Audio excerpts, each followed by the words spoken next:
Lucy was born a sheep, but all her family members were lions. Her lion parents could not understand it at all. How could two lions give birth to a sheep? Only after checking the family genealogy did they understand. It turned out that she had inherited her great-grandmother's bloodline. Although her father loved Lucy very much, Lucy still seemed out of place among everyone. When 3-year-old Lucy tearfully asked her father why she was a sheep, her father could only tell her with heartache, because she had inherited her great-grandmother's appearance. After getting the answer, Lucy hugged her lion doll tightly. Maybe she only looked like a sheep, and deep down she was still a lion. However, when her younger brother, for years younger than her, was born, looking at her brother, who was born a lion, the lion doll in Lucy's hand fell to the ground. It turned out that she really was different. But no matter whether Lucy was a sheep or a lion, as long as people heard the surname Opaldi, they would take the initiative to approach her. Although looking like this was no one's fault, here, no one could truly understand her loneliness. Lucy looked at the sky outside the window. She wondered whether, in the world beyond school, there might be someone who could understand her. At that moment, Lucy suddenly remembered. Today seemed to be the day of the social gathering. To put it bluntly, this kind of gathering was a large-scale matchmaking event. Newly rising families wanted to marry into prestigious families, so they could use that to enter a higher social circle,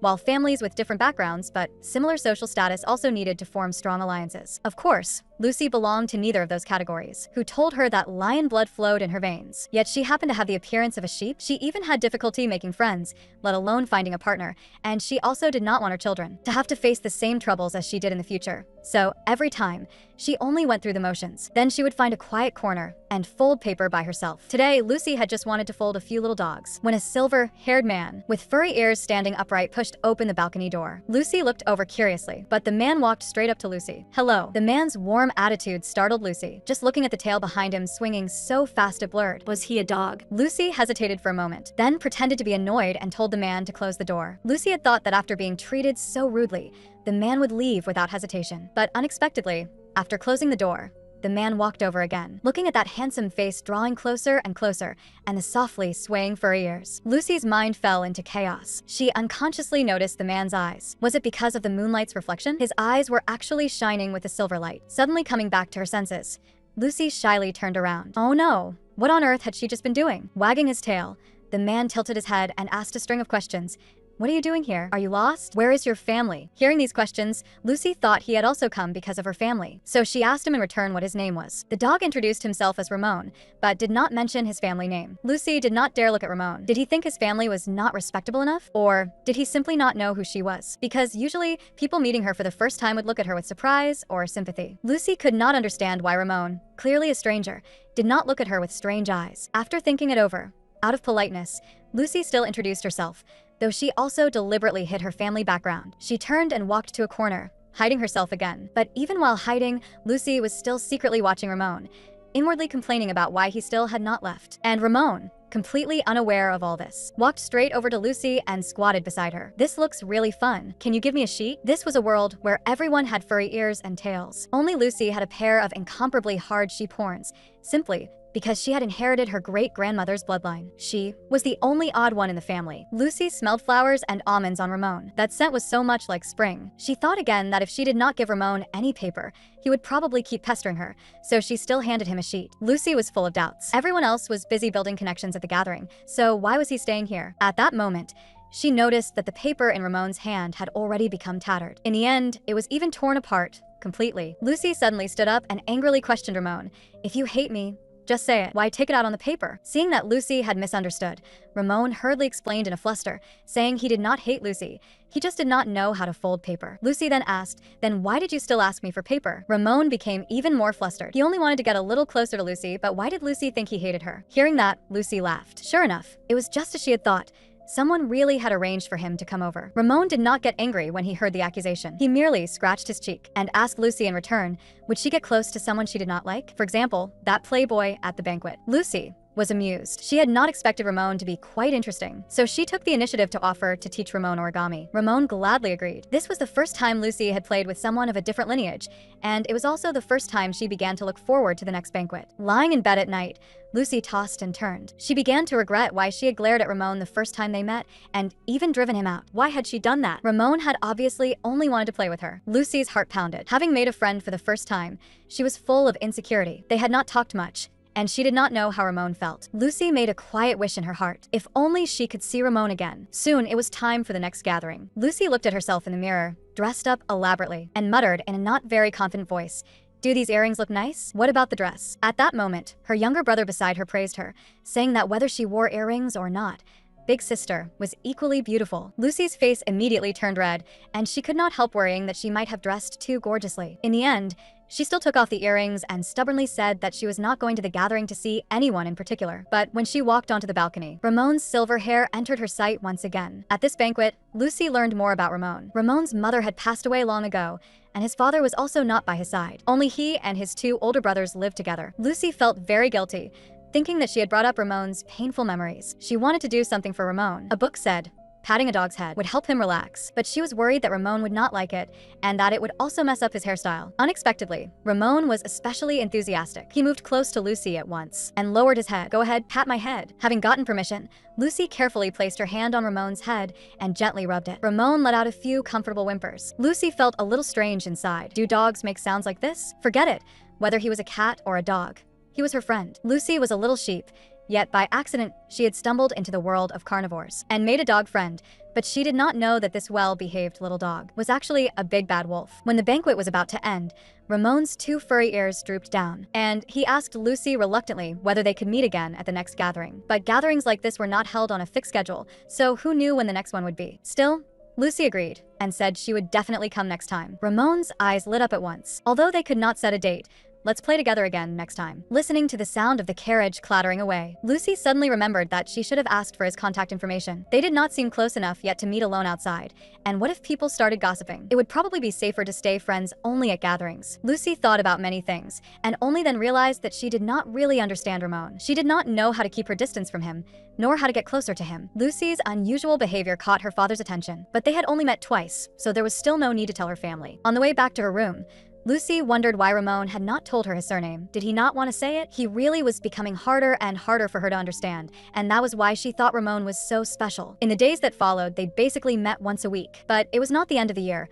So how could there be charity parties every week? Noticing Lucy's confusion, Ramon guiltily asked whether she disliked gatherings that were too frequent. Lucy was not suspicious. She was very happy that she could still see Ramon. She had heard that the host behind these gatherings was the Baskerville family, that Baskerville family whose crest was a crowned evil wolf, a noble house that had risen rapidly after the war. Their family business had already grown into a large multinational corporation. Lucy guessed that this family probably wanted to enter politics. After hearing that, Ramon gave a frightened shudder and stammered an explanation that charity meant giving your own things to people who needed them. Lucy burst into laughter after hearing that. Ramon really was still too naive, but no matter what, she was very happy to be able to see Ramon at these gatherings. After meeting several times, Lucy and Ramon gradually developed an unspoken understanding. After arriving at the gathering, they would first greet each other from afar, then avoid everyone's sight and find a place to stay alone together. They met like this more than 10 times. Once, Lucy felt that the balcony was still too easy to be discovered, so she brought Ramon and found a guest room with no one else inside. At the gatherings that followed, the two 15-year-old teenagers sat on the bed folding paper like that, all the way until the end of the year. Every finished piece, Ramon would take away as if it were a precious treasure. Of course, besides folding paper, they would also eat all kinds of food together. Ramon casually put a piece of meat into his mouth, and right after eating it, he suddenly reacted, "Sorry, I shouldn't have eaten meat in front of you. This isn't lamb, right?" Lucy was amused by his reaction. She was not entirely a sheep, okay? And so what if he ate meat? She did not mind at all, so there was no need to worry. Because Lucy's genes were different from her family's, her diet was different too. She had long since gotten used to her family eating meat in front of her, and the people attending parties also all ate meat. How could she possibly ask others to make special accommodations for her? After all, they could not sacrifice the rights of the majority for her alone, so it was fine as long as she adapted. Lucy's words made Ramon's heart ache unbearably. He asked loudly why. Ramon said loudly to Lucy, "You don't have to be like this. And besides, this kind of thing was never something you should force yourself to adapt to in the first place." Right after that, he picked up a piece of broccoli and stuffed it into his mouth. "It doesn't taste that bad. It seems spending a lifetime as a vegetarian wouldn't be that difficult. In this place where all the nobles were carnivores, only doggy Ramon could give her a little comfort." When Lucy first heard what Ramon said,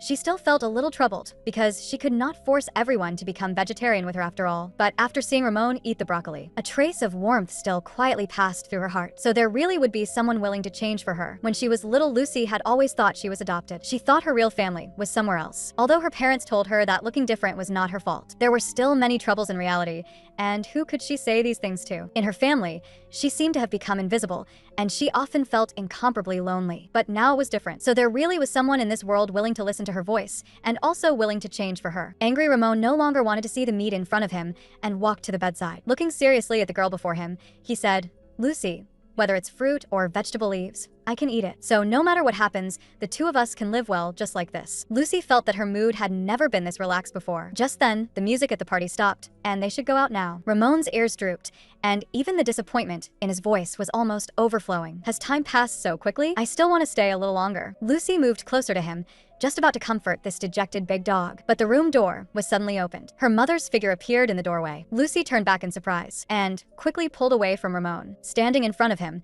she explained that they were just pure friends. After saying that, she pushed Ramon out of the room, but her sharp-eyed mother still noticed Ramon's ears. A wolf. This child is from the Baskerville family. On the way home, Lucy absent-mindedly looked at the scenery outside the window, silently praying in her heart that Ramon had left a good impression on her mother. This was the first true friend she had made in all her life. Thinking of Ramon, Lucy only felt her cheeks grow hot, and her little heart thumped rapidly. Seeing little Lucy suddenly become shy, the two elders more or less understood the situation between the two children. Her mother said worriedly, "No matter what, the two of you staying alone in a room together, if others saw it, it would be very bad. And as far as I know, that boy..." Before she could finish, Lucy hurriedly interrupted her. She had not expected others to have bad opinions. If what her mother wanted to say was about Ramon's family, then she did not want to hear it. What she had met was Ramon, and it had nothing to do with his parents. It was simply because Ramon was a kind and sincere friend who had always respected her, so Lucy liked him very much. Hearing those words, her father and mother could only agree. Making friends indeed should not be tied to family background. After returning home, Lucy looked at the little dog origami in her hand. She and Ramon were friends, but her understanding of Ramon was really too little. She did not even know what Ramon liked to eat or what hobbies he had. How is that any different from a stranger? Lucy secretly made up her mind that next time they met, she would definitely ask Ramon what he liked and where he lived. She also wanted to apologize to him because before, she had not really listened carefully when he spoke. Thinking this, Lucy fell into a deep sleep. But when this gathering came, Lucy could not find Ramon no matter what. She did not even know where Ramon lived. What was she supposed to do if she could never see him again in the future? Lucy was the only sheep in a lion family. With her hard sheep horns, everyone treated her as a pitiful little thing. Only doggy Ramon was willing to be her friend, but she did not know that the seemingly well-behaved dog was actually a big bad wolf who had been waiting for a long time. At the banquet, Lucy anxiously searched for Ramon, and just when she was about to give up, someone quietly stood behind her. Lucy was startled and turned around. A man who looked 80% similar to Ramon was standing behind her. This person was Ramon's older brother, Harold Baskerville. Hearing that surname, Lucy's eyes widened at once, because the Baskerville family was precisely Lucy's family's sworn enemy. Lucy's little hand clenched the hem of her dress. Was Ramon really a member of the Baskerville family? Was he really a wolf? But thinking back on Ramon's earlier behavior, it did indeed seem a little off. But he had clearly said before that he was a dog. Why had he ended up being a member of the Baskerville family? Then, thinking of her parents' troubled expressions before, it turned out that Lucy's parents had known about this all along. That wolf cub, I trusted him so much, and he actually lied to me. The more Lucy thought about it, the angrier she became. It wasn't that Ramon refused to say it. He had been lying to her from beginning to end. All this time, who exactly had she been making friends with? The moment she thought of having told Ramon all her secrets, Lucy could not help bursting into tears. She had never felt so wronged before. At that moment, Harold suddenly asked whether Lucy had ever had measles. It turned out that Ramon had not come to the gathering today because he had recently caught measles, something even dogs would not get. Concern for her friend instantly diluted Lucy's sadness. She unconsciously moved closer to Harold and hurriedly asked whether Ramon was seriously ill. Harold crouched down. If Lucy was immune to measles, he hoped she could go see Ramon. Looking at Harold's outstretched right hand, this was the first time Lucy had received an invitation to visit a friend's home. Unexpectedly, it came from the enemy Baskerville family, but in the end, Lucy still decided to go see Ramon. Looking at her parents' worried expressions, Lucy stepped forward. "Father, Mother, I want to see Ramon. He is my friend, and he must really want to see me too. Even if the Baskerville family and our family do not get along, he has treated me very well, and I want to treat him the same way. I must go see him too." Looking at Lucy's anxious little face, her father patted her head and agreed to her request. In the carriage, Lucy secretly glanced at Harold beside her. Ever since the mistress of the Baskerville family passed away, the grief-stricken master of the house had handed the business over to the eldest son. Harold should be the second son responsible for managing various household affairs. Looking at Harold's smiling eyes, Lucy's heart beat even faster. She had previously heard that there was also a youngest son in the family who had never appeared in social circles. Since he had never shown himself, Lucy had thought he would be much younger than her. She had not expected that youngest son to be Ramon. That was too unbelievable. Thinking this, Lucy shyly lowered her head. Honestly, it was not that she wanted to scold Ramon, but he really looked too much like a dog. However, why had he hidden the truth from her? Was it just because the Leo party and Baskerville families did not get along? So he had used that harmless face to deceive her. Thinking this, the carriage came to a stop. At that moment, Lucy suddenly remembered that she had come as a guest. So how could she arrive empty-handed? Harold comforted her, saying that he was the one who had hurriedly invited Lucy over. If Lucy really wanted to give Ramon a gift, then she should just repeat to Ramon what she had just said to her parents. He would definitely be very happy. But before Lucy could speak, the pillow flying straight at her smashed all her words back into her stomach. Ramon, you're done for. Little sheep Lucy had a dog friend, but then one day, the dog suddenly turned into a wolf, and Lucy was completely dumbfounded. Could this child really not have been switched by mistake? Lucy stood at the doorway, originally intending to properly comfort her friend. But to her surprise, what greeted her was actually a soft, squishy pillow. Tears immediately welled up in the corners of her eyes. Ramon, you're dead meat. Ramon hurriedly raised his hands, his fingertips suspended in midair, not daring to touch Lucy's reddened nose at all. Looking at the pair of airplane ears in front of her, Lucy finally came to her senses and grabbed the pillow. Furiously, she smashed it at the culprit who had made her cry. She vented all the grievance and anger she had felt along the way. He had deceived her for a full 6 months. Absolutely unforgivable. The muffled thudding sounds of the pillow kept coming, and Ramon, knowing he was in the wrong, didn't dare resist at all. He could only keep saying that he hadn't done it on purpose. Just then, the door was pushed open. Lucy's hand, suspended in midair, froze instantly. She looked at the two men at the door. Only then did it occur to her, could her current behavior trigger a conflict between the two families? Ramon's older brother Alexander looked at Lucy expressionlessly. Harold set down the dessert in his hand. He even personally came over to teach Lucy how to hit Ramon, saying that the brat really did deserve a beating and told Lucy to keep going and not mind them. Pinned underneath, Ramon shouted in exasperation, "Harold, this is all your fault." Seeing that his younger brother was genuinely angry and not wanting to disturb their private world, Harold quickly pushed Alexander out of the room. With a click, the door shut, and the atmosphere between the two people in the room became even more awkward. Ramon gave a few aggrieved little whimpers and carefully asked Lucy, "Do I still have to keep getting hit? It really hurts. I'm a patient, and it really, really hurts." Looking at pitiful Ramon, Lucy's heart softened in the end. She forcefully threw the pillow onto the floor, but the anger in her eyes had not lessened in the slightest. "Ramon, no. Baskerville. Why did you lie to me?" Hearing the chill in Lucy's voice, Ramon panicked at once. He covered his face and cried helplessly, "Lucy, don't call me that. I'm Ramon." Ramon's sobbing grew louder and louder. That was clearly the whimpering of a wolf. So he really was a member of the Baskerville family. Lucy picked up the black tea beside her. She had just made a fool of herself in front of Ramon's brothers. She had clearly been invited as a friend to visit a sick friend, yet they'd happened to see her bullying Ramon instead. Would this bring trouble to the Leo party family? Behind her, Ramon was still whimpering non-stop. Lucy turned back angrily. Why was this guy still crying? The one who really wanted to cry was obviously her. Left with no choice, Lucy could only beckon to Ramon. "Come here. I have a lot to ask you." Having received permission, Ramon cautiously moved to the table and sat down, too guilty to look at Lucy. "You hate me now, don't you?" Lucy asked in return. "Why? Because you've become ugly?" Ramon froze for a moment and instantly lost control. In a rush, tears as wide as noodles streamed down his face. Looking at the little wolf dog in front of her crying so hard he could barely breathe, Lucy simply could not suppress the urge to complain inwardly. Why does he cry so much like a dog? Is he a wolf or a dog exactly? Lucy walked over to comfort Ramon. When she was 7, she had also had measles, and it would get better very soon. Besides, Ramon was already almost fully recovered now. She had only been joking just now. She told Ramon to lift his head, so the two of them could talk properly. Sniffling, Ramon looked at Lucy. "Don't you hate wolves?" Lucy's movement stopped at once. Ramon actually thought she was angry because she hated wolves. Ramon continued sobbing and sniffling. Lucy couldn't help clenching her little fists. What nonsense was he even talking about? To get close to the little lamb he loved. The gray wolf Ramon had willingly turned himself into her dog, but on the day his identity was exposed, the little lamb was so angry she laughed. Both her parents were lions,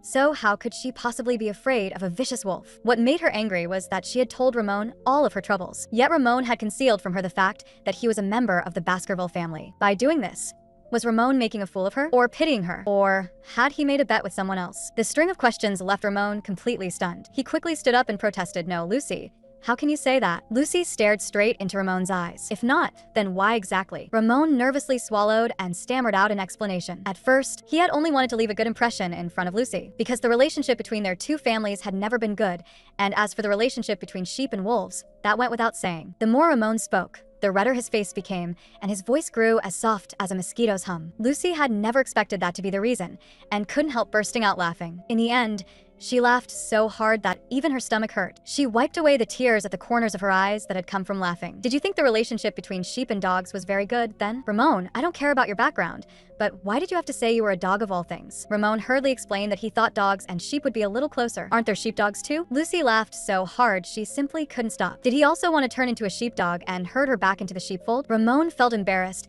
and lay face down on the table, his face full of regret. Sigh, why had he done that back then? At that moment, Lucy reached out, wanting to pat Ramon's fluffy head, but he stopped her. Don't touch me. I'm not very normal right now. Lucy looked worried. What's wrong? Do you still have a fever? Your brother clearly said you were already fine. Ramon lowered his head. He just felt like all of this was a dream and had never imagined that Lucy would actually appear in his room. Lucy smiled and rubbed his wolf head. Sure enough, he was still the Ramon she knew. Still this cute. I'm very happy to see you here. After the misunderstanding was cleared up, Ramon learned that it had been Harold who brought Lucy here, and he gnashed his teeth in anger, insisting that madman Harold apologize to Lucy. Lucy gave 2 dry laughs. Harold was quite famous in the financial world, yet in Ramon's eyes, he was merely a madman. It seemed their relationship really was very good. Lucy curiously asked why Ramon had gotten measles. Wasn't that something only children got? Unexpectedly, Ramon looked awkward. Hadn't Harold told her that? Thinking this, Lucy moved closer to Ramon again. She wanted to know more about Ramon, things unrelated to family simply because they were friends. Looking at Lucy's sparkling eyes, Ramon simply couldn't refuse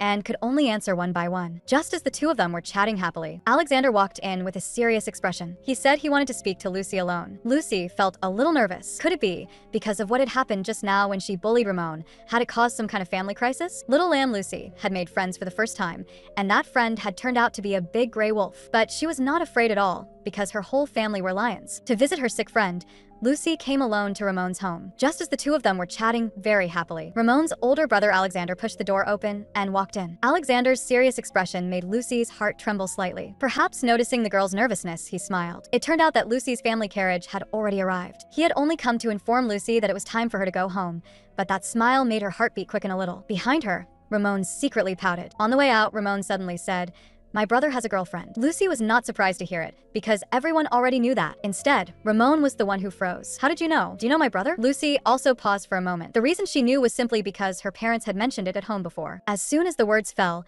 this time it was Lucy's turn to feel awkward. Earlier, she had even said she had never cared about Ramon's family matters, yet now she had let it slip. But this kind of thing had probably spread through high society long ago, right? After all, the marriage partner of the Baskerville family's heir had always been a topic people relished discussing, because everyone knew that although Mr. Alexander often attended various gatherings, he had already decided not to form a marriage alliance with another family, and the person he was dating was an ordinary woman. Lucy secretly glanced at Ramon beside her. As if sensing it, Ramon smiled and looked at Lucy. Lucy's cheeks unconsciously flushed red. She really liked Ramon so much. How could Ramon be so innocent and adorable? In front of the carriage, Ramon handed a little sheep doll to Lucy. It was a gift he had bought at the bazaar market. Because that doll looked a lot like Lucy, he had always wanted to give it to her. Lucy treasured the little sheep doll in her arms. This was the first time anyone other than her family had given her a gift. Before she left, Ramon looked at Lucy and said, "See you next time. I'll have someone contact you." As the carriage gradually drove away, Lucy looked out the window. Thinking of what Ramon and his two brothers looked like,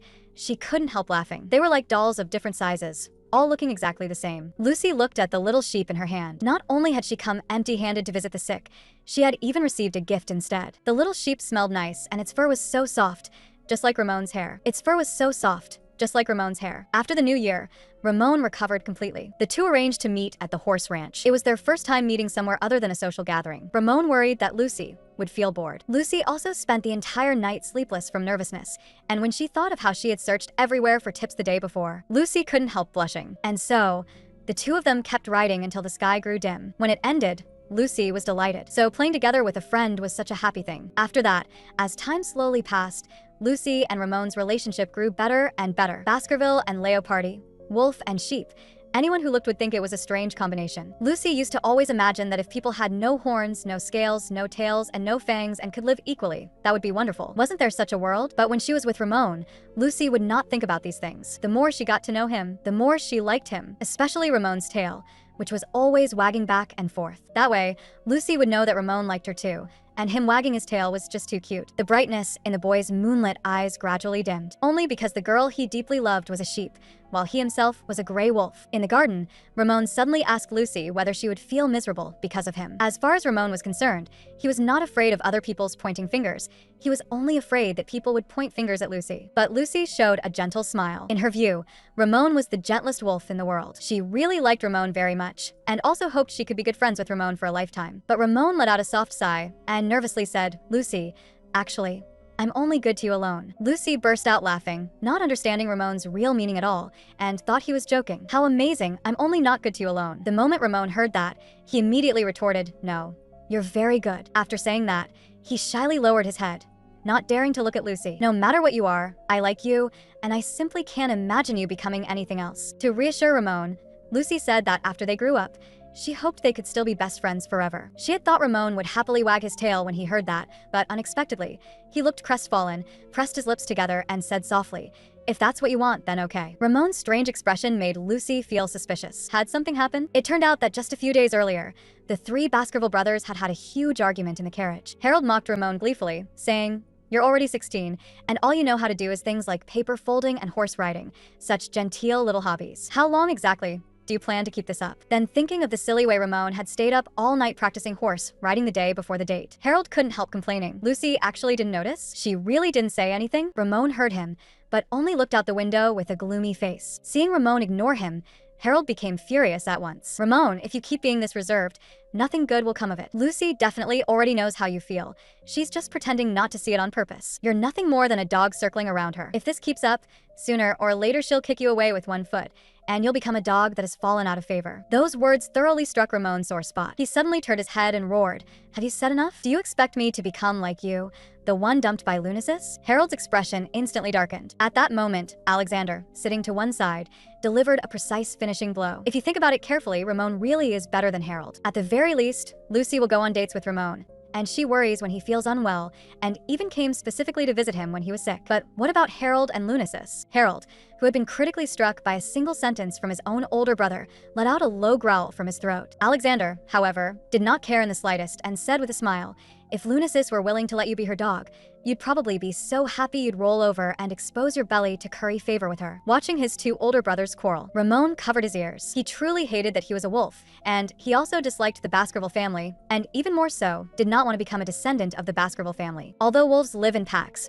they only ever have one mate in their lifetime. The Baskerville family had perfectly inherited the traits of the wolf clan, and therefore certain almost pathological characteristics had also been passed down together. For example, overly sensitive ears and dim, lusterless eyes, a heart more fragile than that of ordinary people, as well as recurring insomnia, and one more fatal weakness: severe lovesickness, and the lifelong devotion of being able to love only one person. Ramon looked out the window and murmured in a low voice, "With such a long lifespan, yet only being able to love one person in an entire lifetime, when the world is clearly so changeable, this is too unfair to us." When he was little, because his mother gave birth to Ramon, her health weakened day by day, and because of this, his father also came to loathe Ramon. Every single time, he glared at him with eyes full of hatred. Back then, Ramon could never understand what love really was. Later, his mother passed away, and from then on, his father shut himself away and would not come out. A few years later, Harold cried his heart out over Lunasis. He had even nearly done something irreparable because of it. Ramon understood it even less than could love really be that terrifying? Until that banquet, when Ramon was deeply attracted by Lucy's adorable appearance. At the moment he pushed open the door, Ramon finally understood what love was. When he first saw Lucy at the banquet, Ramon had already been deeply attracted to her. Even after later learning that she was an outlier in the lion family, his heart was still impossible to shake. His heart beat wildly when he pushed open that county fan gate and saw the astonished girl inside the door. His spring also quietly arrived at that very moment. On the night the banquet ended, Ramon lovingly looked at the little dog origami in his hand. The older brothers beside him exchanged a glance. In an instant, they reached a consensus. Ramon's life was over. Every meeting after that made Ramon's lovesickness grow a little heavier. He was already certain that what he wanted was definitely not merely to be friends with Lucy. His longing for Lucy went far beyond that. At that moment, it was as if a voice sounded beside his ear, carrying a seductive tone. You love Lucy, no matter what means you use. You want to possess her. You love her. You want to have her. You must resort to any means necessary, because if Lucy does not love you, then all of it is meaningless. The violent lovesickness was like an invisible giant hand tightly gripping Ramon's throat. Hearing the commotion, his older brothers rushed over and woke the delirious Ramon. And at that moment, only one thought remained in Ramon's mind. He wanted to hide Lucy in a place only he could find. He wanted to guard her and control her. For the next few days, Ramon was tormented by severe lovesickness. His eldest brother comforted him, saying that this was the fate of everyone in the Baskerville family and no one could escape it. They were like dandelions in the wind, forever unable to find peace. Sometimes Ramon also regretted it. From the very beginning, he and Lucy should not have gotten along as friends. Could the friendship Lucy had always firmly believed in instead become an obstacle to the love between them? But Ramon still comforted himself. It didn't matter, there was still plenty of time, and Lucy would surely fall in love with him in the end. But all of that was before Lucy left. Because of Ramon, Lucy finally found the courage to get along properly with other people. She made a request to her parents.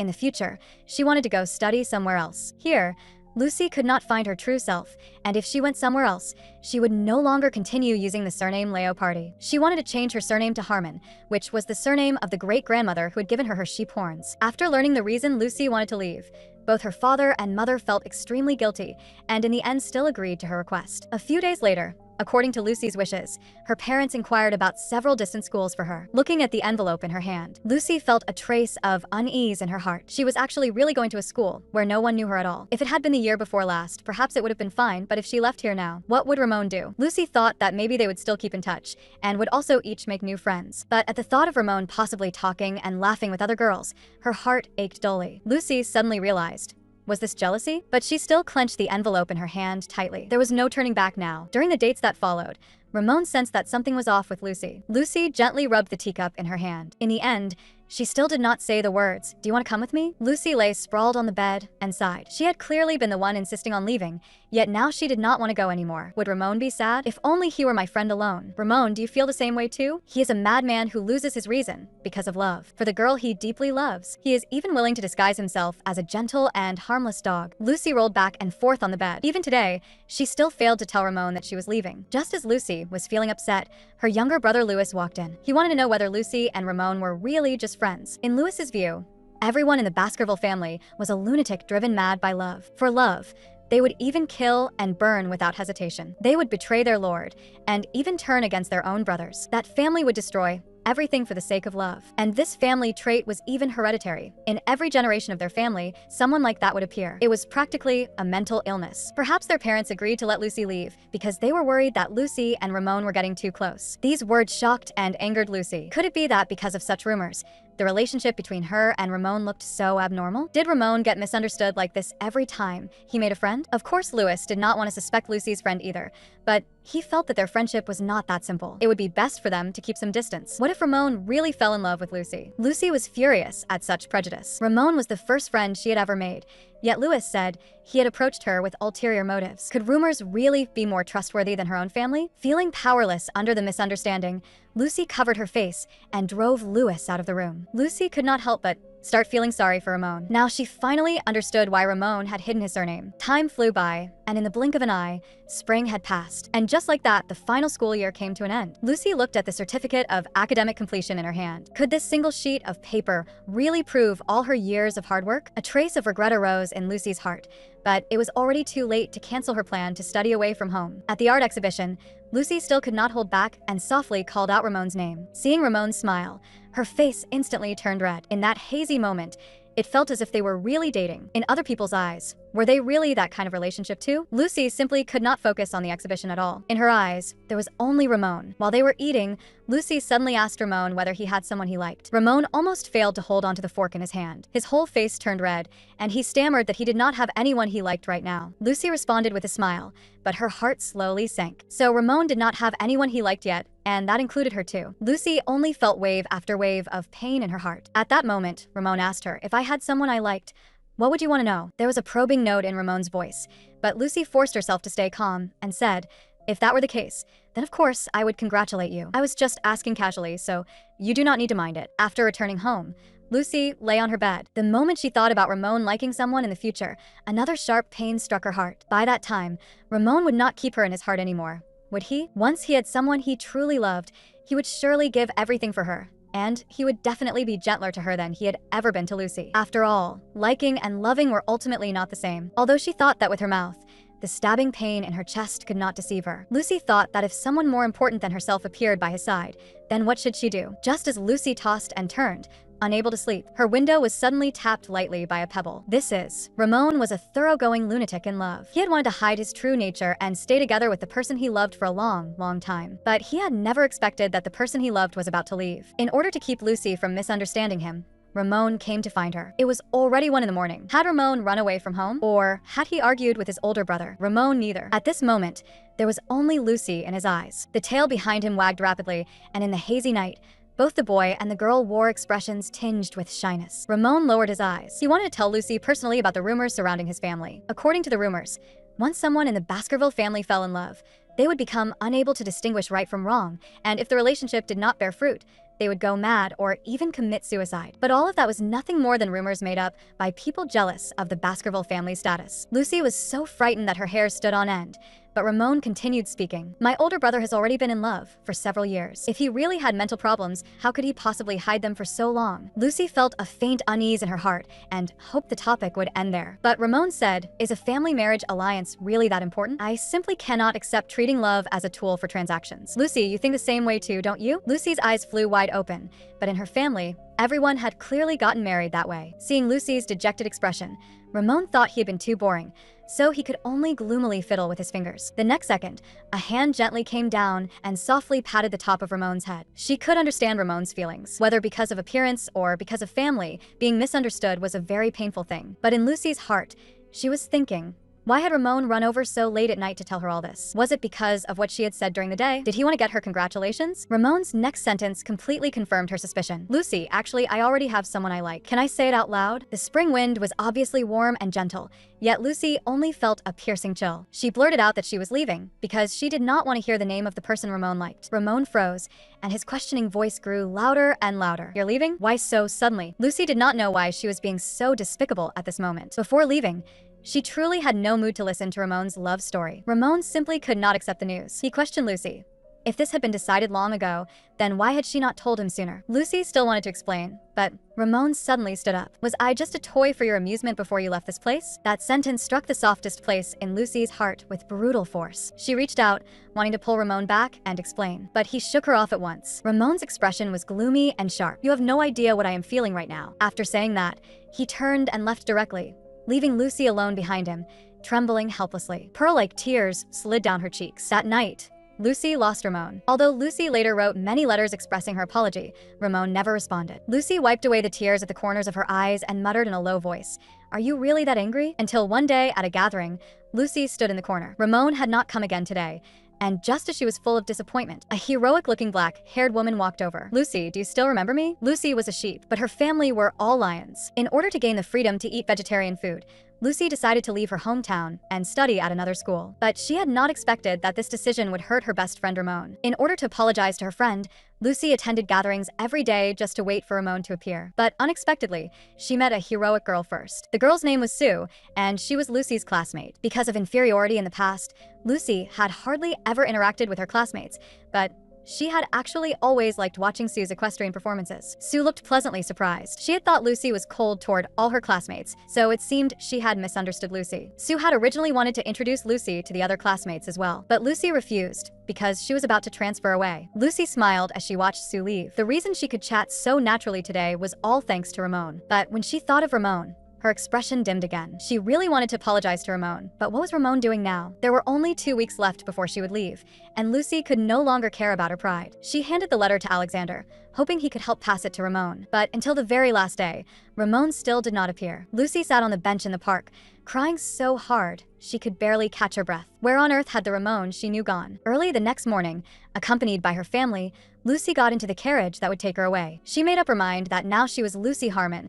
and she would definitely be able to forget the past and start over. At the new school, Lucy was so nervous she almost wanted to turn around and run. Uncertainly, she thought that she should be able to live well here and make friends too, right? At that moment, A crisp voice came from behind her. Hey, do you want some carrots? Lucy turned around and saw a rabbit girl with long ears standing behind her, holding a plate of carrots. Why are you sitting here spacing out all by yourself? The cute rabbit girl instantly swept away the tension in Lucy's heart. She was just too adorable. The rabbit girl's name was Emma, and she was full of curiosity about Lucy, because this was the first time she had ever seen horns so curved. When she touched them, they were actually even softer than she had imagined. The new school was even better than Lucy had imagined. For the first time, someone thought her having horns was completely normal. It was also the first time she learned that horns could actually be cared for. The smile on Lucy's face became more and more obvious, and she even asked if she could touch Emma's ears. At that moment, there was suddenly a bang beside her. The two girls turned their heads at the same time and saw a green-haired boy standing nearby. I mean, can I have some carrots too? There were also gradually more and more students gathering around. Emma handed the carrots to the boy. The boy said his name was Khalid,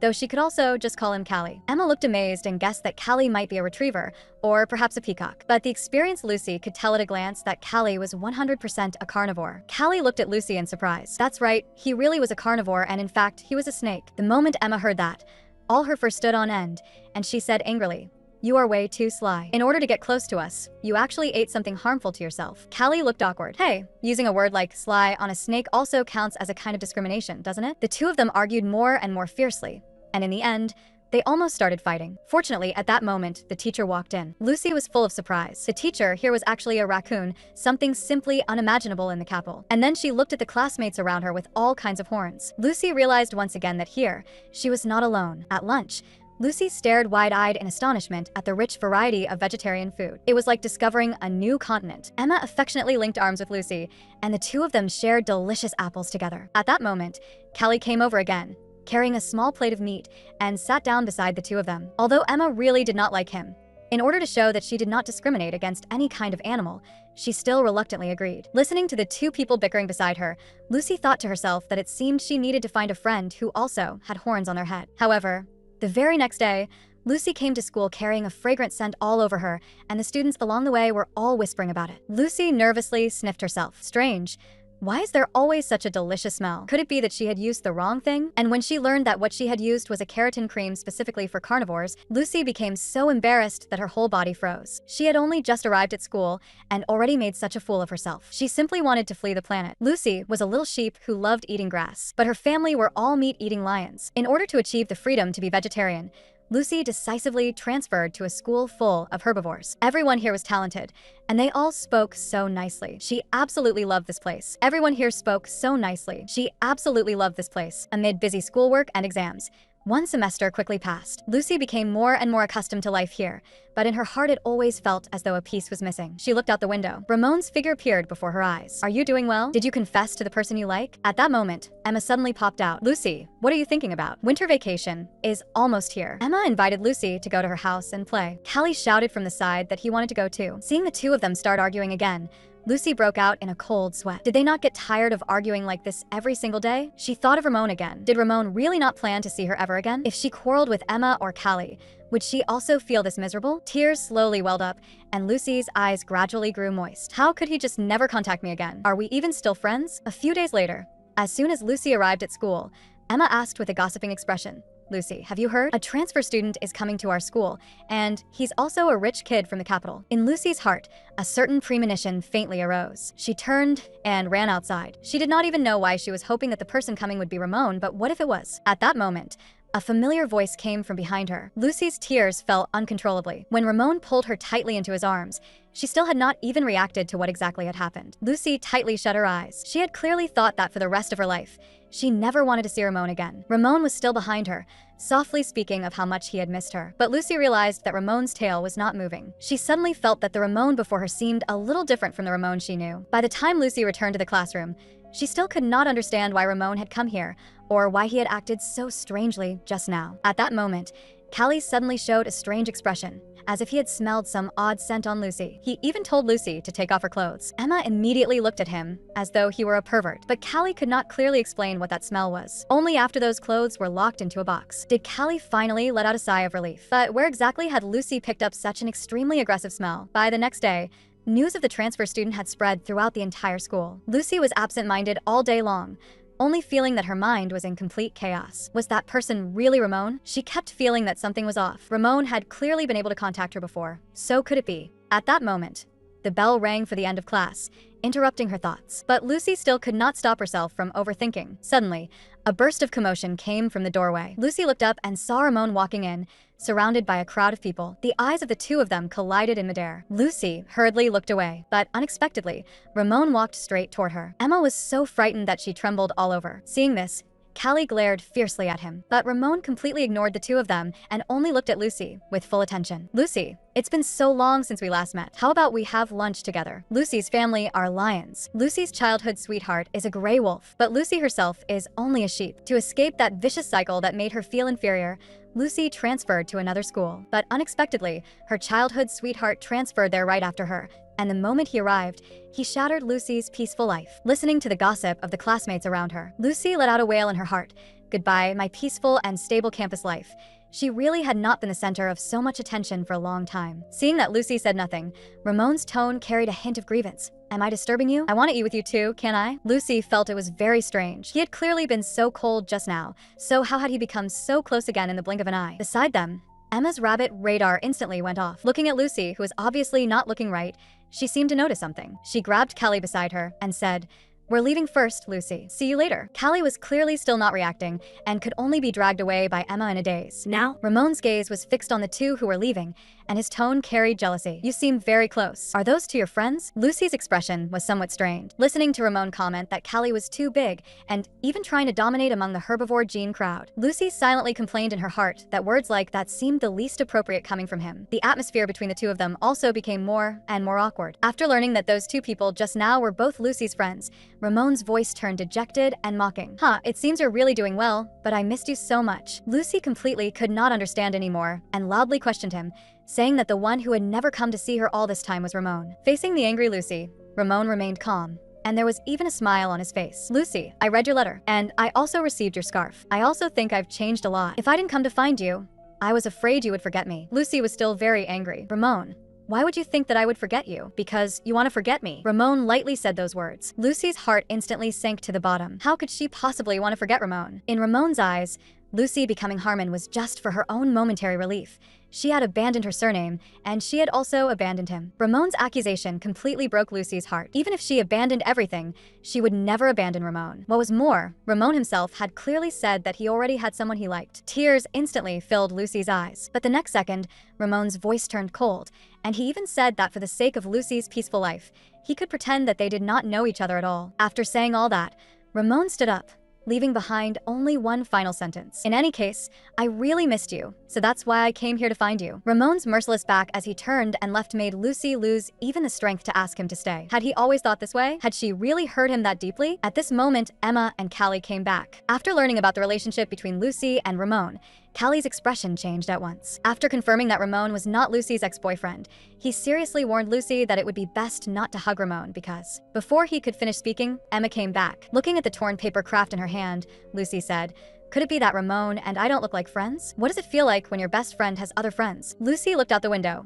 only wanting to clear up the misunderstanding with Ramon as soon as possible. But when she looked at the cheerful man and woman chatting happily in front of her, Lucy still gathered her courage and spoke of how much she missed Ramon. Seeing this, the people around them immediately began whispering among themselves. Only Ramon remained silent from beginning to end. The calmness in his eyes instead made Lucy shrink back a little. Lucy wanted to talk with Ramon alone, but he refused. "Sorry, not right now. I already have plans with someone else." Lucy looked completely stunned. At that moment, the girl beside Ramon even took the initiative to invite Lucy to join them for dinner. Seeing the girl's bright smile, Lucy subconsciously took a step back. Hadn't he just been full of resentment a moment ago, saying that he had come here for her? Had they already grown so distant? With a shift in scene, it was already late at night, and the school was empty. Lucy hurried over, and Ramon had already been waiting there. Just now, Lucy had found the note Ramon left behind. On it, he had written that he hoped Lucy could show him around the school. Lucy had no time to think, and immediately rushed to the school. Looking at Lucy's fair little face, Ramon raised his hand and gently held her cheek. The next second, without any hesitation,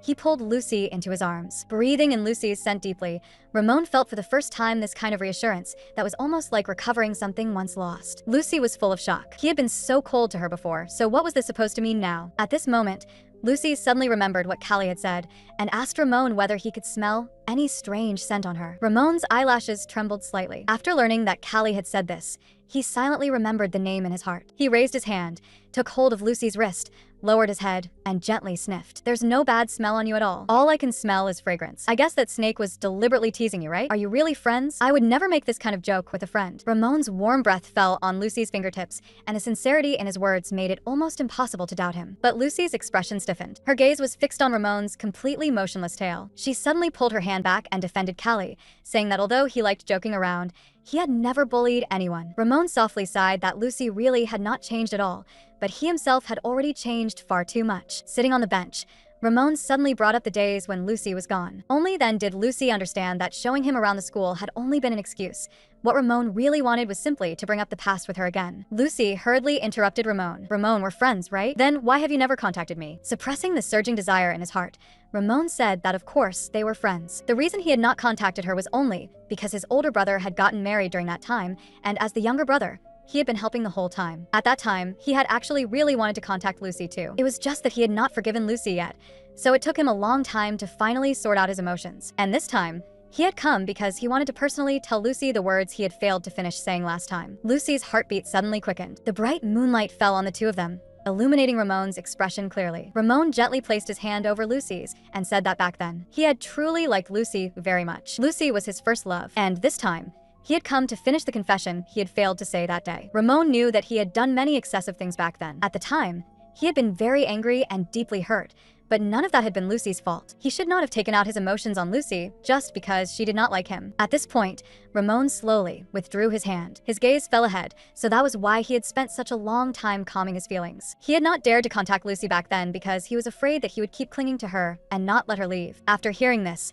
Lucy bit her lip tightly. She had never expected that Ramon had really liked her, but Ramon's next sentence made her face turn pale in an instant. I'm fine now. Even if I see you again, my heart won't stir at all anymore. Am I still your best friend now? She had once been the boy's first love, but had been forced to leave because of her studies. When they met again, the two of them could only retreat to the position of ordinary friends. After that night, Lucy and Ramon became friends again, but they were never as close as before. Lucy told herself that compared to love, perhaps friendship lasted longer. Besides, she had never loved Ramon in the first place, but the stabbing pain in her heart never lied. Time quickly came to the eve of Easter, and Emma invited Lucy to stay at her house for one night. But Lucy had been spacing out the whole time. Even Callie had been staring at Lucy the whole time. Emma looked at the two of them worriedly, completely not knowing what had happened. Only then did Lucy seem to suddenly snap back to herself. And after Emma left, Callie suddenly asked her with a serious expression, "You and Ramon, are you really just friends?" Lucy thought Callie was joking again, but Callie said that ever since Ramon transferred over, Lucy had continuously carried his scent on her. It was as if Ramon had already marked Lucy. And just at that moment, Emma came back and directly interrupted Callie. Lucy looked up, only to be suddenly startled. It turned out that Emma had brought Ramon along too. Ramon was carrying a plate of vegetables and smiling brightly. "Can I eat with you?" For a moment, Lucy could not bring herself to say no. Emma suddenly pulled up Callie, saying that she wanted to talk to him alone, and then directly dragged him away. Lucy did not even have time to stop them. She had originally wanted to introduce them to Ramon. After sitting up straight, Ramon asked, "Are those two dating?" Right after that, Ramon added that maybe they would become lovers in the future.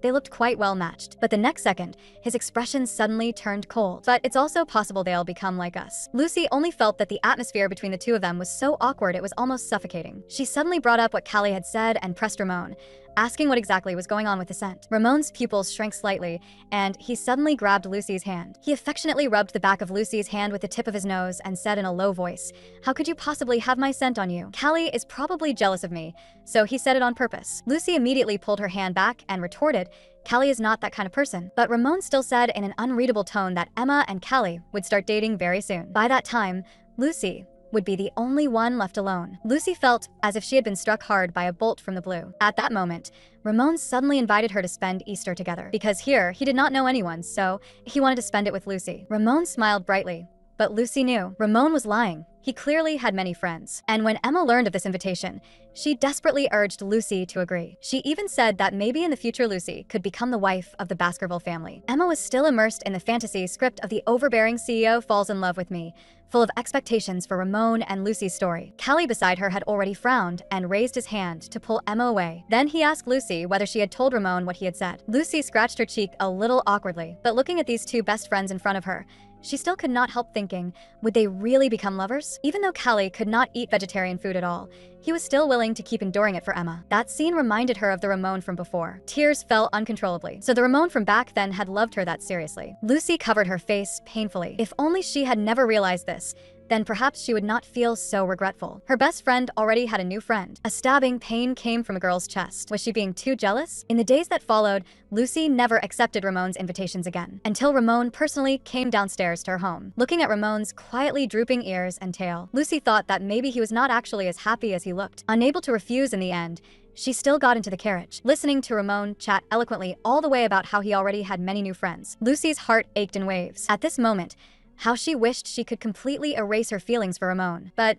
who could she tell about her feelings? Emma was so kind and innocent that she surely could not truly understand how she felt. And what about Callie? Would he really understand? On the night before Thanksgiving, because of Emma's insistence, Lucy had no choice but to be alone with Ramon. Taking the little wolf doll Ramon had won in the shooting game. Lucy only felt that the atmosphere was unbearably awkward. Had she known it would be like this, she would rather have gone directly to Emma's house. Ramon noticed that Lucy seemed a little distracted. He raised his hand and touched her forehead, and only then did he realize Lucy actually had a fever. On the way home, dragging her sick body along, Lucy thought to herself that Ramon had clearly been looking forward to today's date so much, but everything had been ruined by her illness. But Ramon said with a careless face that they had already gone everywhere they were supposed to go anyway, and he had not been that excited in the first place. Lucy's heart tightened fiercely. So the current Ramon no longer had any expectations at all, even about going out with her? She quietly clenched her fists and made up her mind that in the future it would be better to keep her distance from Ramon. Just then, Callie, panting heavily, knocked on Lucy's door. "Help me," I confessed to Emma. Lucy was instantly shocked. It turned out that today Callie had failed to control his feelings and had finally been unable to hold back from telling Emma how he felt. He knew Emma would definitely come to Lucy soon to talk things over, so he hoped Lucy could help bring them together. He truly wanted to be with Emma. Sure enough, not long after, Emma came to Lucy in fear. She felt that Callie did not understand the real her at all, and that by confessing so presumptuously, it was as if he had fallen in love with a shadow he had imagined himself. But Lucy went straight to the point and asked in return, wasn't Emma also very happy when she was with Callie? She told Emma to think carefully about her own feelings. And Emma actually did not dislike Callie either. Sometimes she even thought he was a little cute. She had just never thought about him in that way. In Emma, Lucy saw her former self. To help her friend sort out her feelings, she told Emma to imagine Callie kissing another girl. But as soon as Emma imagined Callie smiling at another girl, she became furious. Lucy could tell that Emma was not entirely without feelings for Callie, but she had never expected the progress between those two to be so fast. Looking at Callie in front of her, grinning foolishly, Lucy could not help twitching at the corner of her eye. Although Callie had come to thank Lucy, it looked more than anything like he was showing off that he had finally gotten a girlfriend. She was practically getting goosebumps. But even if Emma and Callie had started dating, the three of them were still friends. If Lucy needed help, he and Emma would always stay by her side. After Callie left, Lucy returned to her room and felt soreness all over her body. She buried herself completely under the covers and drifted into a groggy sleep, completely not noticing the faint sounds by her ear. When she woke up again, what entered her eyes was a shattered window and glass fragments all over the floor. She only felt dizzy and heavy-headed, as if her cold had gotten worse. But the more uncomfortable the body feels, the easier it is for the mind to run wild. Lucy began uncontrollably imagining herself kissing Ramon again. Just then, a sharp pain suddenly came from the sole of her foot. A piece of broken glass had pierced her foot. What exactly was wrong with her today? Drops of blood fell one by one. Her already frail body became even weaker. Maybe she really should find someone to help her. A movie for three, yet there was no place left for her. Looking at her two best friends who had finally fallen in love, Lucy silently gave them her blessing in her heart. But where exactly did that faint feeling of loneliness come from? Looking at the wound on Lucy's foot, so deep that the bone was visible, Emma was so worried that her ears trembled lightly. She carefully disinfected Lucy's wound, but Lucy still trembled all over from the pain. Emma suggested hurrying to the hospital, but Lucy felt that it was only a minor injury. At that moment, someone knocked on Lucy's door. The person who came was actually Ramon. Lucy originally wanted to get up to greet him, but the injury on her foot made her stumble. Worry instantly surged into Ramon's eyes. Emma looked at the two people in front of her. She gave Lucy a little cheering gesture, then slipped away without looking back. Lucy reached out, wanting to call her back. "Don't go, I'll be so bored." After Emma left, only Lucy and Ramon were left in the room. After learning that Lucy had been injured by broken glass, Ramon directly picked her up in one motion. Lucy still wanted to struggle, but Ramon held her tightly in his arms. "Stop pretending to be strong in front of me." On the way to the hospital, Lucy was still saying that Ramon was really making too much of a fuss. But Ramon kept a gloomy face the whole time and said in a muffled voice, "Actually, I was the one who broke that window. Lucy froze at once. It turned out that earlier, because Ramon saw that Lucy did not look too well when he passed by her house, he wanted to check whether she was already asleep.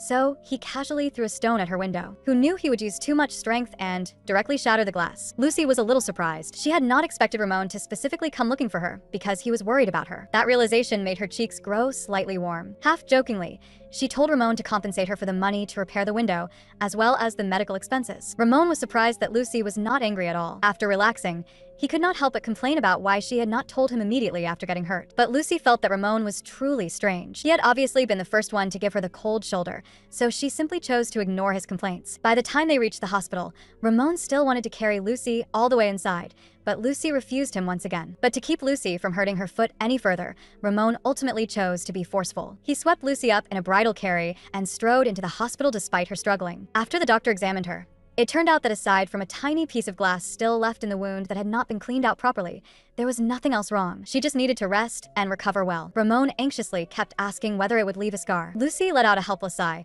Ramon had already asked no fewer than 500 times. The injury was on her foot, so even if it really scarred, no one would see it. But Ramon still cared a lot. After all, he was the one who had caused Lucy's injury, and what if it really left serious consequences? Lucy only felt that Ramon was making a fuss over nothing. It was just such a tiny wound. What serious consequences could there possibly be? But Ramon still insisted, even wanting to carry Lucy all the way back to the carriage on his back. Lucy held back the tears in her eyes. Ramon clearly didn't like her anymore, so why was he still treating her so well? But Ramon only said flatly that since he had shattered the glass, no matter who had been hurt, he would have done the same. Hearing that, Lucy once again forced all the surging emotions back down into the depths of her heart. This really was a terrible vacation. Day by day, time passed, and in the blink of an eye, it was almost the start of school. Lucy looked at Ramon standing at the door, her expression a little surprised. It turned out Ramon had been worrying about Lucy's injured foot the whole time, so until it healed, he planned to take her to and from school every day. When the students at the academy saw Lucy and Ramon appear together, they started gossiping again. Lucy could only force herself not to care about those voices, and after returning to the classroom, she saw that Emma and Callie were once again radiating that saccharine smell of people in love. Her face darkened, and she even got goosebumps. Did people in love really all become this exaggerated? The two of them were obviously still just ordinary friends, yet he deliberately marked the girl with his own scent, as if warning all carnivores not to come near. When he noticed Lucy had arrived, Callie immediately frowned. He could smell Ramon on her again. Emma asked with concern how Lucy's injury was doing. The wound had actually almost completely healed, but Lucy still subconsciously said that it still hurt a little when she walked. The moment the words left her mouth, she regretted it. Why had she lied to Emma? But this lie did conveniently give her an excuse not to attend the upcoming winter ball. Emma had always been hoping that Lucy and Ramon would dance together, but Lucy knew very clearly that if things between them had not become so awkward, then Ramon's dance partner would definitely have been her. But now, everything was different. Back then, they had clearly had so many chances to dance together. At that time, they had still been each other's only friend. And Ramon had liked Lucy too. But even if she really could go back to that time, would Lucy have had the courage to dance with Ramon? As if he had seen through Lucy's thoughts, Callie asked Lucy out alone during their walk that afternoon. Ever since Callie and Emma had started dating, Lucy had been consciously and unconsciously avoiding them. And Lucy's foot injury had actually already healed, hadn't it? Lucy smiled awkwardly and asked Callie not to tell Emma about it, or else she would never have an excuse to refuse the winter ball again. Just then, Callie suddenly pierced through Lucy's long-maintained disguise directly. Why aren't you planning to attend Leo party with Baskerville? This time, Lucy was truly stunned. She looked at the grinning Callie, completely unable to tell when exactly he had figured it out. It turned out Callie had long since guessed Lucy's identity. Whether it was her first contact with the herbivore group or her overly familiar relationship with the Baskerville family, together with her similar age and highly distinctive appearance, all of it had allowed Callie to recognize Lucy right away. Lucy let out a helpless sigh. So she had actually had that many telltale flaws. Callie was also very curious. He did not understand why Lucy and Ramon had come to this school in the first place, but Lucy simply wanted to live an ordinary and unremarkable life for a while before going to university. Callie could understand Lucy's past pain, but what he could not understand was Ramon. If Ramon had come here, then surely it had still been for Lucy, right? What exactly had happened between them? Lucy explained that before transferring, they had fallen out badly over a small matter. Ramon had said he came here to make peace, but before that, Lucy had had no idea he would come as well. After hearing this, Callie hit the nail on the head and pointed out that Ramon's behavior was not normal to begin with. At that moment, a basketball suddenly came flying toward the two of them. Callie quickly shielded Lucy and turned back angrily. He saw Ramon walking over with a cold expression on his face. Their gazes collided in midair, both faintly filled with hostility. Caught between them, Lucy was at a loss. After a moment, Ramon spoke first. Only then did Callie stop pursuing the matter. But after Ramon left, Callie still warned Lucy that if they really were just friends, then she should tell Ramon to restrain himself a little. After that, although Ramon still used the excuse that Lucy's foot had not fully healed and continued taking her to and from school every day, the two of them never seriously talked again. And Lucy, as she had wished, used the excuse that her foot still had not healed to avoid attending the winter ball altogether. But in truth, what she really did not want to face was the sight of Ramon dancing with another girl. It was not until a few days before the ball began, when Ramon said he had already invited a dance partner, that Emma finally gave up trying to persuade Lucy. She had never expected that Ramon and Lucy really were just ordinary friends. Lucy comforted Emma, saying that she had never liked balls anyway, and that her foot still had not fully healed, so Emma and Callie should just go and enjoy themselves without worrying about her. On the day of the ball, looking at Ramon all dressed up, Lucy still smiled and wished him a fun evening. But Ramon kept frowning the whole time, as if something were troubling him. Lucy thought to herself that he clearly had so many friends now, so what could he possibly still be troubled about? The girl finally decided to let go of this hopeless one-sided love that had caused her so much pain. But the boy cried so hard, he could not stop. It turned out all of his previous coldness had only been because of a bet. Early the morning after the winter ball ended, Ramon came to pick Lucy up again. But this time, Lucy refused Ramon's kindness. She decided to face the fact that she had had her heart broken, and she would no longer be jealous over the possibility of other girls appearing by Ramon's side. She liked Ramon, but in the end they had still missed each other. Right now, all Lucy wanted was to hide away first and slowly sort out her feelings. Only at this moment did Lucy finally truly understand how Ramon had felt back then. Lucy's unusual behavior also caught Emma and Callie's attention. After noticing that Lucy was deliberately avoiding Ramon, Callie even showed an openly gratified expression. He had long disliked Ramon, thinking that guy was scum and deserved to suffer a little. With tears in the corners of her eyes, Lucy told Callie not to talk about Ramon like that, because nothing had ever truly begun between them. Everything had only ever been her one-sided love. Lucy suddenly burst into tears, frightening Callie so badly that he became completely flustered. In the end, all he could do was take her out first, so she could clear her head. And after hearing the full story between Lucy and Ramon, Callie was left with only one thought in his head. Did these two people not know how to say things out loud? How had they managed to drag out such a stomach-aching plot for so long? So Callie decided to personally help Lucy grow that mouth herself and directly urged her to confess her feelings to Ramon, because only by facing things bravely could the problem possibly be solved. Running away would never lead to a result. That night, Lucy asked Ramon out. This was the first real conversation they had had in quite some time. Lucy clenched her fists tightly. She clearly had the heart of a lion. Could it be that she did not even have the courage to confess? Ramon, I used to like you. No, I should say, I loved you. At last, Lucy spoke the feelings she had hidden in her heart out loud. You were my first love, and also the one I had always secretly loved. I really did like you very much before. Once the words were out, and she thought about how Ramon might reject her, Lucy actually felt much more relieved. Since she would have to face it sooner or later, she might as well just be honest. Lucy poured out all the feelings she had kept bottled up over the past year. She had always thought that what existed between her and Ramon was only friendship. Only now did she understand that it had actually been love. During the time they had lost contact, Lucy had been in such pain every single day that she could hardly pull herself out of it, jealous every moment of the people by Ramon's side. But she did not want to go on like this anymore. They should just return to being friends. Before she had even finished speaking, Ramon suddenly grabbed Lucy by the shoulders. His voice trembling, he asked Lucy why she did not like him anymore now. Those fluffy ears drooped pitifully downward. Was it because of what happened at the ball? Or because he had broken the glass in the room?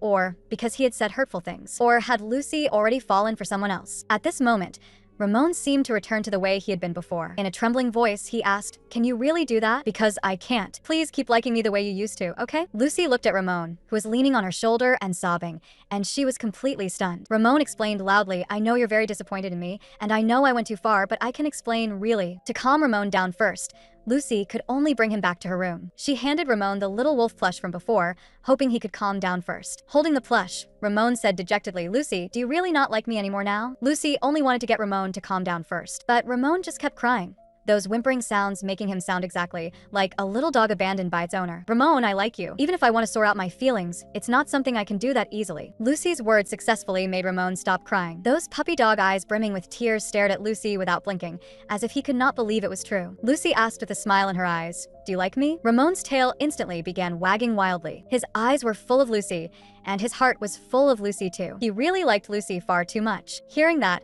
Lucy gently rubbed the top of his head. "Since we like each other, then let's date." The moment she finished speaking, Ramon tossed the plush aside. He grabbed Lucy by the wrist and said loudly, "I'd even marry you right now." The feelings in his eyes were so intense they seemed almost enough to burn Lucy. Lucy only wanted Ramon to calm down first. They had not even officially started dating yet. Ramon urgently pressed on, asking whether they could not get married first and date afterward. This made Lucy think he was just too emotional, completely overwhelmed by his feelings. So she hugged him soothingly. Ramon's broad shoulders and strong heartbeat made Lucy blush all the way to her cheeks. At that moment, she suddenly remembered the things Ramon had done before, shoved him away, and told him to explain clearly why he had done them. Ramon hemmed and hawed and refused to speak unless Lucy agreed to get engaged to him right then and there. Lucy burst out laughing and said that no matter the reason, she would forgive him. Only then did Ramon finally explain why. And when Lucy learned that all of his previous coldness and distance had actually been connected to a bet between Ramon and his brother, as well as his revenge, she was still a little angry. "You might as well have just told me directly." Ramon pitifully said that he had been afraid Lucy would resent his family because of it, and also afraid that Lucy would then be unwilling to marry him. At that moment, Lucy suddenly grew curious about when exactly Ramon had started having the idea of marriage. Ramon said that from the very first moment he saw Lucy until now, he had wanted to spend his whole life with her. He gently kissed Lucy's fingers. Then he pulled Lucy into his arms. In truth, long ago, he had already started becoming insecure and anxious because he was afraid Lucy would fall for someone else. Time quickly passed into late night, and it was also time for Ramon to go home. But he still was not at ease, and stubbornly made Lucy write him a note of promise. After getting it, Ramon blushed and asked Lucy whether doing this made him seem too pathetic. Lucy told Ramon not to overthink things, and then casually asked him to lower his head, saying there was something dirty on his face. Without the slightest suspicion, Ramon obediently lowered his head. But what landed on his face was Lucy's warm kiss. His face instantly turned bright red, and his tail started wagging furiously. His face instantly turned bright red, his tail wagging rapidly, and he even begged Lucy to let him stay a little longer. Lucy was not swayed by Ramon's puppy dog eyes and still sent him off onto the carriage. After watching Ramon leave, Lucy finally let out a sigh of relief. Ever since just now, her heart had been pounding non-stop. She murmured softly, "Looks like I've really fallen into love." Do you know what happens when an airhead person and a secretly dark person fall in love? Early the next morning, the moment Lucy stepped out the door, she saw Ramon, who had already been waiting for quite some time. While she was still confused, she suddenly remembered that they were dating now. In the carriage, Ramon gently placed Lucy's little hand into his palm. Having only just begun dating, the two of them were still a little awkward in their movements. But Ramon's thoughtfulness instead made her start feeling uneasy. She was afraid that one day Ramon's passion would disappear. And when that time came, she would definitely be heartbroken. But soon, she reminded herself not to pay in advance for worries about the future. That was not a good habit. Perhaps Ramon saw through Lucy's unease, because there was conviction in his voice as he said, "I will never make you regret it. Since you chose me, I'll definitely do everything I can to treat you well." These sudden words made Lucy freeze for a moment, and then she revealed a warm smile. The moment their eyes met, their feelings seemed to deepen a little more. When they arrived at school, Lucy quietly told Emma that she and Ramon were dating. The moment the words fell, Emma sprang up at once. She had known it. There was no way the couple she shipped could be fake. But since Ramon liked Lucy, why had he danced with someone else at the winter ball? On this point, Lucy herself did not know how to argue back. At that moment, Callie walked over and said that wasn't the tactic obvious. Lucy was the type who would not even run out the door on her own initiative even if her house were on fire. Emma frowned, clearly not understanding what he meant. But just then the class bell rang, so she had no choice but to shoo Callie back first. Lucy, however, fell into thought. By lunchtime, Lucy still felt that all of this was a little unreal. She had never imagined the two of them would become like this. Ramon stood up and walked over to Lucy's side. Their clasped hands, and the steadily rising warmth between them both made Lucy blush and her heart race. Love really was something impossible to make sense of. It felt as though their relationship was even less straightforward than if they had simply started for marriage. The weather gradually grew warmer, and Rose Festival was almost here. It was a holiday when boys were supposed to give girls special gifts. Ramon had long since planned out his gift, and had even secretly started measuring sizes. But Lucy immediately saw through him and refused. "Don't do that. If I guessed right, you're measuring my finger size because you want to give me a ring on Rose Festival, aren't you?" Having been found out, Ramon became so nervous that even his ears drooped. But when Lucy thought about the possible gossip that might arise afterward, she still hardened her heart and refused him. However, as compensation, Lucy invited Ramon to come to her house that day and have dinner with her. Ramon's face instantly turned completely red. His slightly cool fingertips brushed over his cheek, taking away a trace of heat, and in a low voice he asked whether that was really okay. Lucy did not react in time and thought he was worried about the food, so she told Ramon to bring some food over that day as well. But after telling Emma about this, Lucy finally realized something was off. No wonder Ramon had repeatedly confirmed it several times before, so that was what he had been concerned about. The moment she thought about the possible intimate contact that might happen, Lucy's little face instantly turned bright red. How did I not realize it at the time? Tomorrow is Rose Festival. What am I supposed to do? Unlike Lucy's panic, Emma was very calm. It was perfectly normal for a couple to want physical contact. There was nothing strange about it at all. This made Lucy unable to stop reflecting on herself. If she had absolutely no thoughts in that direction about Ramon,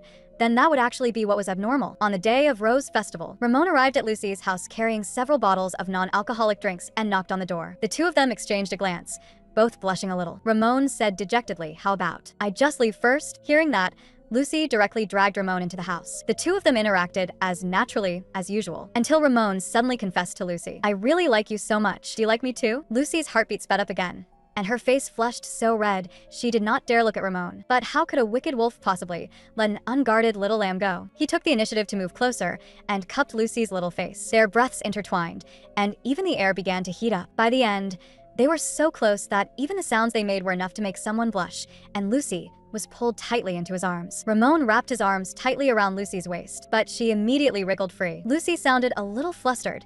"Why are you grabbing my waist?" That inexperienced reaction only pleased Ramon instead. His tail slowly began to wag. Under Lucy's panicked gaze, he kissed her lips once more. Early the next morning, Emma excitedly ran over to ask Lucy how things had gone yesterday. Lucy's face instantly grew hot. Last night, Ramon had still given Lucy a gift after all, a couple's bracelet. Once it was put on, it could only be taken off with a special tool. Lucy had also personally put his matching one onto Ramon. Although it felt like it might loosen if worn for a long time, as long as it was tightened in time with the tool, it should not be a problem. After accepting the bracelet, Lucy turned on the record player. Today, she wanted to finish the thing she had not been able to do before. Let's dance. In the graceful music, the two people in love danced lightly together. Lucy believed that things between them would definitely only get better and better. In the days that followed, Ramon became more and more clingy, wanting to stick to Lucy almost every moment. He was practically a completely different person from how he acted in front of others. Lucy teased Ramon, saying that he had never planned to study seriously at all. Ramon immediately jumped up. "How could that be? I've been reading too." But he could not even say the name of the main character in the book, and the atmosphere became a little awkward for a moment. Lucy made a tiny expression of disdain. Idiot, but an idiot in a pretty cute way. Being called an idiot made Ramon indignant, so he directly pulled Lucy into his arms and gently bit at her collarbone. Lucy was completely stunned. "Why are you biting my neck?" Ramon shyly turned his gaze aside, though in his heart he was thinking, did this kind of thing even need a reason? And Lucy vaguely guessed what he was thinking. Little by little, the air became ambiguous, and Ramon's lips were so warm that Lucy almost sank into them. At school, Emma suddenly said that she was going to break up with Callie. She had already said that no fewer than 50 times, so Lucy patiently asked what it was this time. It turned out that Callie had decided to go study in the capital later on, while Emma wanted to stay here. Emma did not want a long-distance relationship with Callie. After all, everyone said that long-distance relationships usually ended in breakups, so she would rather break things off cleanly with Callie before that happened. This made Lucy involuntarily think of herself and Ramon. Although the Baskerville family had never arranged marriages among themselves, maybe they would change their minds. If that happened, then what were they supposed to do? Do you believe a long-distance relationship can have a good ending? Good times always pass especially quickly, and the day of moving on to higher studies was fast approaching. Lucy truly wished that time could stay frozen in this moment forever. Ramon would probably go to the 100-day Lyre Academy in the capital in the future, because almost everyone in his family had graduated from there. And Harold always said they were short-handed at home and hoped Ramon would finish his studies as soon as possible so he could return to help with the company. But Lucy still had not figured out what direction she wanted to take in the future. If she were to continue studying, could she perhaps consider genetics? If so, maybe she could finally uncover the mystery of her own origins. Ramon noticed Lucy's confusion. He held Lucy in his arms and gently nuzzled against her, saying that he did not necessarily have to return to the capital. Once Lucy figured out what she wanted to do in the future, she could tell him anytime. No matter what, he absolutely did not want to be in a long-distance relationship with Lucy. Lucy hugged Ramon back, but the fog in her heart still had not cleared. When spring arrived, a letter came from home. The letter said that there was something very important to announce, and that Lucy absolutely had to go back during summer vacation. She told Ramon about it, and as it happened, Ramon was also planning to go home. He was just about to go back and settle accounts properly with his brothers. They had clearly promised to help him pursue Lucy, yet they had almost become the biggest stumbling block in his life. When it came time to buy the train tickets, Ramon originally wanted to buy 2 seats together. That way, they could sit sweetly side by side the whole journey. But Lucy's family had already sent the tickets in advance. Fortunately, this train line happened to be part of Ramon's family business, so not only could they change the seats,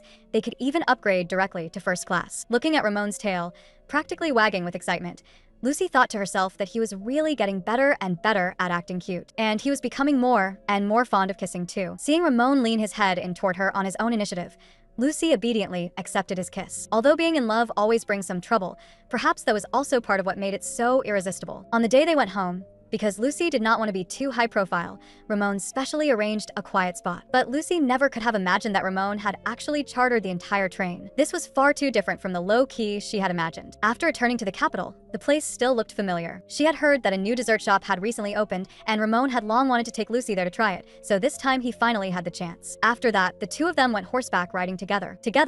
They returned to the place where they had first met. There, Ramon confessed to Lucy once again, looking at the straightforward and sincere boy in front of her. Only one thought remained in Lucy's heart. I really like someone as adorable as you two. After returning home, her parents asked Lucy with concern about her life at the new school. But her younger brother Louis remained silent the whole time. Not until that night did Louis come to Lucy's room. He questioned Lucy about why she had come back on the train with that brat Ramon. Observant as always, Louis noticed something was off from the matching bracelet on Lucy's hand and suspected that the two of them were already together. And after learning that they had already been dating for 2 years, the furious Louis clenched his fists instantly. He knew it. That brat definitely had no good intentions. Louis's sudden outburst frightened Lucy. It turned out that he had always thought Ramon was the one pestering his sister and had even caused her to be forced to transfer schools. Even after hearing Lucy's explanation, Louis was unwilling to believe that she and Ramon truly loved each other. He still worried that his sister would end up getting hurt. Lucy was disappointed to the extreme. Did she not even have the right to fall in love? She told her brother to think carefully, other than Ramon. Who else would love her without reservations? And who else would be willing to marry her? Even if she did marry someone somehow, would that person truly treat her sincerely? As the only sheep in the Leopardi family, Lucy had always been the one everyone disliked. Louis pulled his sister into his arms with heartache, and in the end, he still compromised. He promised he would not force the two of them to break up for now, but on one condition. He had to meet Ramon first. After Lucy told Ramon about this, his whole body began trembling. Louis was his future brother-in-law, absolutely the one person he could not afford to offend. And just at that moment, Louis arrived. In a daze, Ramon felt as if he were looking at a male lion on the verge of adulthood, staring fixedly at him. He thought pitifully to himself, Lucy, your brother really seems like he is going to eat me alive. That night, as soon as Ramon got home, he felt utterly miserable. That meal had frightened him so much that it felt as if his intestines were about to twist together. The thought of having to formally meet Lucy's parents in the future made him shudder uncontrollably.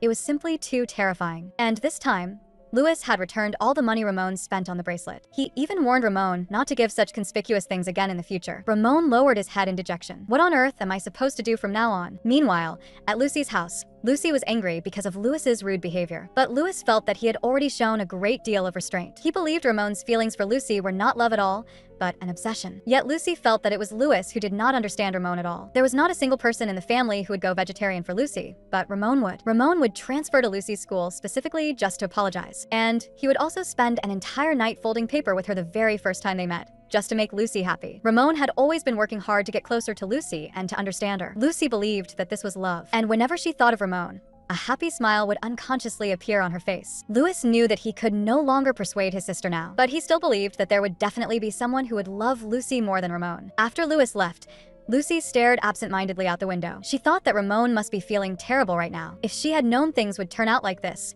she would have gone back with Ramon. Just then, a sudden smack came from by her ear. It was Ramon. Lucy quickly brought him into the room, afraid that the guards would drive him out. After parting today, Ramon had been missing Lucy the whole time, so he came anyway. But he was also worried that Louis would hate him and that Lucy's family would not accept him. Because he truly wanted to marry Lucy, he wanted even more to get along well with her family. Ramon, I love you. Without any warning, Lucy suddenly said those 3 words out loud. During this time, she had seen all of Ramon's efforts. Although she still had little confidence in her own future, she believed that no one in this world would ever love her more than Ramon did. She slowly moved closer to Ramon and pinned him beneath her. The young girl's voice was low and ambiguous. Ramon, I will make you happy. The night between lovers was hazy and intimate. The next day, Ramon was still dazed when he got home. He asked weakly, brother, if someone gets pregnant, can I take responsibility? At first, Harold did not hear clearly, but once he realized what Ramon meant, his eyes widened abruptly. Don't tell me. Meanwhile, Lucy, recalling what Ramon had said the night before, fell once again into self-loathing. If it had been Emma and Callie, they probably would not have overthought things so much. Before coming back, she had left an address for Emma. Could there already be a letter from Emma there? When Lucy found the mailbox, there really was a letter from Emma inside. But the contents of the letter gave Lucy a fright. I think I might really break up with Callie. It turned out that Emma had discovered that Callie was actually the son of the owner of a major publishing house. Emma, hurt by having the truth concealed from her, could not help thinking, Had he been testing me all along? This made Lucy freeze as well, because she suddenly realized that she had also not told Emma her real identity. Emma would surely think that, like Callie, she had also been deceiving her. During this period, Lucy had been so immersed in playing the role of Lucy Harmon that she had forgotten to confess her true identity to Emma. But how exactly had Emma found out about Callie? And what secret hardship had he been hiding? The very next day, Lucy received a letter from Callie. In the letter, Callie loudly protested his innocence. Although that publishing house really did belong to his father, the ones who were truly rich were actually distant relatives from his family. Callie had already told Emma everything exactly as it was, but Emma simply would not listen. Left with no choice, Callie could only think of asking Lucy for help. Lucy could not help complaining. Has Callie really started treating me like Cupid? But thinking that she too had things she was hiding from others, she still let out a soft sigh. It seemed that, after all, she really could not just ignore Callie. At that moment, Louis suddenly knocked on the door. Lucy jumped in fright. Her room was currently filled with Ramon's scent, so she absolutely could not let Louis come in. Lucy loudly said that she wanted some time alone, and at last she managed to drive Louis away. Continuing to read Callie's letter, she learned that when Callie and Emma went out together during summer vacation, he had been recognized by some of his former friends. As a result, his identity was exposed. Back then, in order to escape his luxurious and decadent lifestyle, Callie had come to this remote school. He had never expected to meet Emma there, and in the end, he fell in love with her. Callie had begun worrying that Emma would find out about his past, and that she would look down on him. So, he had never told her. He had only wanted to show Emma the best side of himself. After understanding how Callie felt, Lucy advised him to summon his courage. Emma liked him more than he imagined, and if he wanted Emma to trust him, then he had to trust Emma first. And in the letter, Lucy also asked Callie whether he had any plans to marry Emma. At this point, Callie's face suddenly turned bright red. He said that they were still too young and that he was not mentally prepared, but his body was much more honest. How about going to Tahiti for the honeymoon? A sheltered young lady confessed her noble identity to her best friend. Not only was her best friend not angry, she even snickered. Her ship was real. Ramon really had come here for Lucy, but having all the people around you suddenly turn out to be rich really was enough to drive a person crazy. Emma scratched her head. What kind of romance novel is this? After confessing everything to Emma, Lucy felt much better inside. It turned out that her friend had never cared about who she really was, but her younger brother still could not stand Ramon. Lucy loved her family very much, but it was as if there were an invisible low wall between them, one she could neither see nor cross. Speaking of which, how had Grandma Harmon fallen in love with Grandpa back then? The family's opposition must have been just as intense. Lucy flopped onto the bed in discouragement. Love really was impossible to understand. Ever since that night, Ramon had become much more cheerful. Harold felt that the image of him throwing a tantrum was still vivid in his mind. He mercilessly complained that there was no one in the family with that kind of temperament, and he truly did not know whom Ramon took after. Hearing this, Alexander merely smiled without saying anything. The image of Harold rolling around on the floor appeared in his mind, and he really could not be bothered to say anything. Ramon's change was something the whole family was happy to see. Although they did not like Lucy's family, Ramon liked Lucy, so what could they do? But in order to help Ramon marry Lucy smoothly, Alexander did not mind making a few moves against the Leopardi family. Although this would make things a little agonizing for Ramon, just imagining the Leopardi family having no choice but to bow their heads made Alexander feel delighted. Louis regretted that he had ever let his sister transfer schools in the first place. How could a lion possibly be with a dog? He gritted his teeth. No matter what, he could not let Lucy get involved with the Baskerville family. Louis thought that perhaps his sister only wanted to experience romance before marriage, although he had already promised Lucy not to tell their parents about this. As the next head of the family, he had a responsibility to protect Lucy. So when dinner came, Louis told their parents about it, and Lucy knew nothing about any of this. Although this vacation was long, it felt as if it passed very quickly. Before leaving, her mother hugged Lucy. Lucy looked toward Louis beside her, but she felt that her younger brother's expression seemed strange. When the two close girlfriends met again, they had endless things to chatter about, and Emma gossiped eagerly, asking how things were progressing between Lucy and Ramon. Lucy's little face turned red. What else could it be? We just talk, that's all. Emma understood instantly. Apparently, everything that should and should not have happened had already happened. Then Lucy asked whether Emma and Callie had made up. A blush also flashed across Emma's face, and Lucy instantly understood as well. Apparently, they had reconciled. At that moment, a commotion came from the distance, and the two girls turned to look. They discovered that Ramon and Callie had nearly started fighting. The girls quickly stood up. Ramon, Callie, stop it now. The undercurrent surging between the men left the two girls speechless, and at that moment they shared the exact same thought.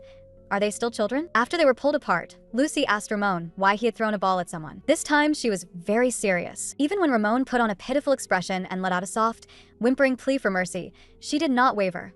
If you still won't tell me, I'm going to get angry. Ramon looked downcast. It turned out that he was jealous that Lucy was being too close with Callie and Emma. He was jealous. With a face full of dejection, he said, Lucy, Am I really useless? Lucy realized that she had neglected Ramon, and she gently stroked his cheek. Then she pulled him tightly into her arms. You're my boyfriend. Being jealous just means you care about me. Later, while having afternoon tea, Emma felt that the two of them were simply repelling each other as the same type, although they always acted cool. When alone, they were just like children. And on this point, Lucy completely agreed. In order to ease the relationship between Ramon and Callie, at lunch Lucy brought Ramon, Emma brought Callie, and the four of them sat down together. Emma brought Callie, and the four of them sat down together. Callie suddenly stood up, just about to speak, but Emma cut him off. Not willing? Then let's break up. After we break up, we won't have to eat together anymore. At those words, Callie suddenly froze and did not dare resist his suddenly forceful little girlfriend at all. Beside them, Lucy was also breaking into a cold sweat, thankful that she and Emma were on the same side. An angry rabbit was truly terrifying. Seeing this, Ramon nervously asked Lucy,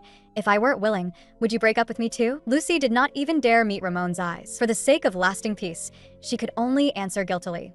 Yes, after all, a person cannot only do the things they like, right? Ramon also had to work hard to adapt. After going through this, Ramon and Callie quieted down completely, and Emma sighed that things would have been much better if they had done this earlier. After lunch, the two girls went out for a walk. Emma suddenly mentioned that she had been proposed to. During summer vacation, Callie had already been nagging about marriage. He had finally stopped talking about it recently, but a few days ago he started asking again about wedding planning and a honeymoon, while Emma felt that talking about marriage now was far too early. Listening to Emma's complaints, a trace of loneliness appeared in Lucy's eyes. She feared that there was no possibility at all for her and Ramon to marry. Although she truly loved Ramon, in the future she might marry a man she did not even know the face of, a man for whom she felt nothing at all, because she could not change the form of marriage that the Leopardi family had passed down until now. Meanwhile, Ramon and Callie stared at each other, then helplessly collapsed onto the sofa. They both wanted to marry the girls they loved, but the girls only wanted to enjoy single life. The two exchanged glances and sighed, and because of this, they suddenly found common ground and became friends who could open up to each other about relationship problems. Until one day, Lucy received a letter from her parents. The letter asked whether she wanted to try spending time with a suitable match. After thinking for a long time, Lucy canceled her date with Ramon. In truth, she did not know what would happen either, and she did not have the courage to refuse. After returning to the capital, Lucy asked Louis whether he knew what that letter meant. Looking at her brother's evasive expression, Lucy seemed to know what was going to happen. Her expression turned awkward. How am I supposed to explain this to Ramon? In order to hide the existence of her boyfriend from her family, the girl had no choice but to go on a blind date with a stranger. After Lucy left, Ramon bared his teeth at Callie, and Callie looked speechless. Do you really have to lose your temper at the benefactor who's helping solve your troubles? He sighed. This time Lucy was going to attend a relative's funeral, so under those circumstances, it was also possible that she simply could not contact Ramon. But Ramon uneasily believed that he must have done something wrong during this period. Seeing that Ramon was about to start rambling again, Callie hurriedly stopped him. I've already listened to you for 30 minutes. Now it's my turn. Then he threw out a shocking piece of news.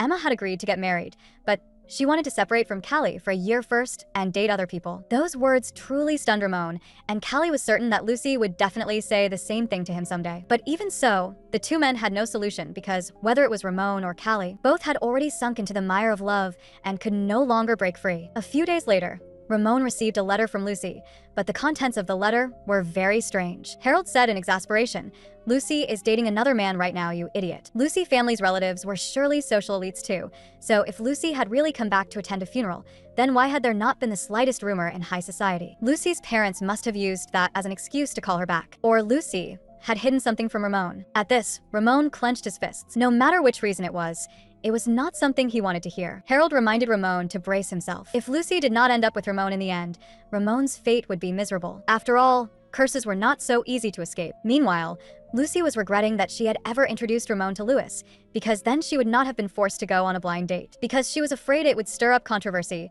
Lucy had no intention of telling her parents about her relationship with Ramon. But her parents were worried that Lucy was giving up on herself, so they took it upon themselves to arrange a blind date for her. Lucy did not want Ramon to be dragged into this, so she decided to keep it from him and handle the matter herself. So a few days later, accompanied by Louis, Lucy arrived at the place for the blind date. There she met the rumored blind date candidate, Damien, a Leopon, a rare existence, just like Lucy. Damien looked very relaxed. He had been interested in Lucy for a long time. May I call you Miss Sheep, or rather, Miss Lucy? Lucy shrugged and said it did not matter. At this moment, Damien took out a book and introduced himself as a scholar in the field of genetics. He had always wanted to understand his own condition, why he had come into this world in this form. With that question in mind, he began his research in the field of genetics. And this happened to be Lucy's question as well. Why had the recessive genes in her parents manifested in her? Lucy thought that perhaps Damien knew everything, and she blurted out, "When I was little, I even thought I was the product of a genetic mutation." The moment the words left her mouth, Lucy froze. Had I ever said something like that before? A handsome professor who speaks your language, and an overbearing little wolf dog bursting with possessiveness. If you had to choose, whom would you choose? This was the first time Lucy had spoken about this topic so easily, and it was with a stranger.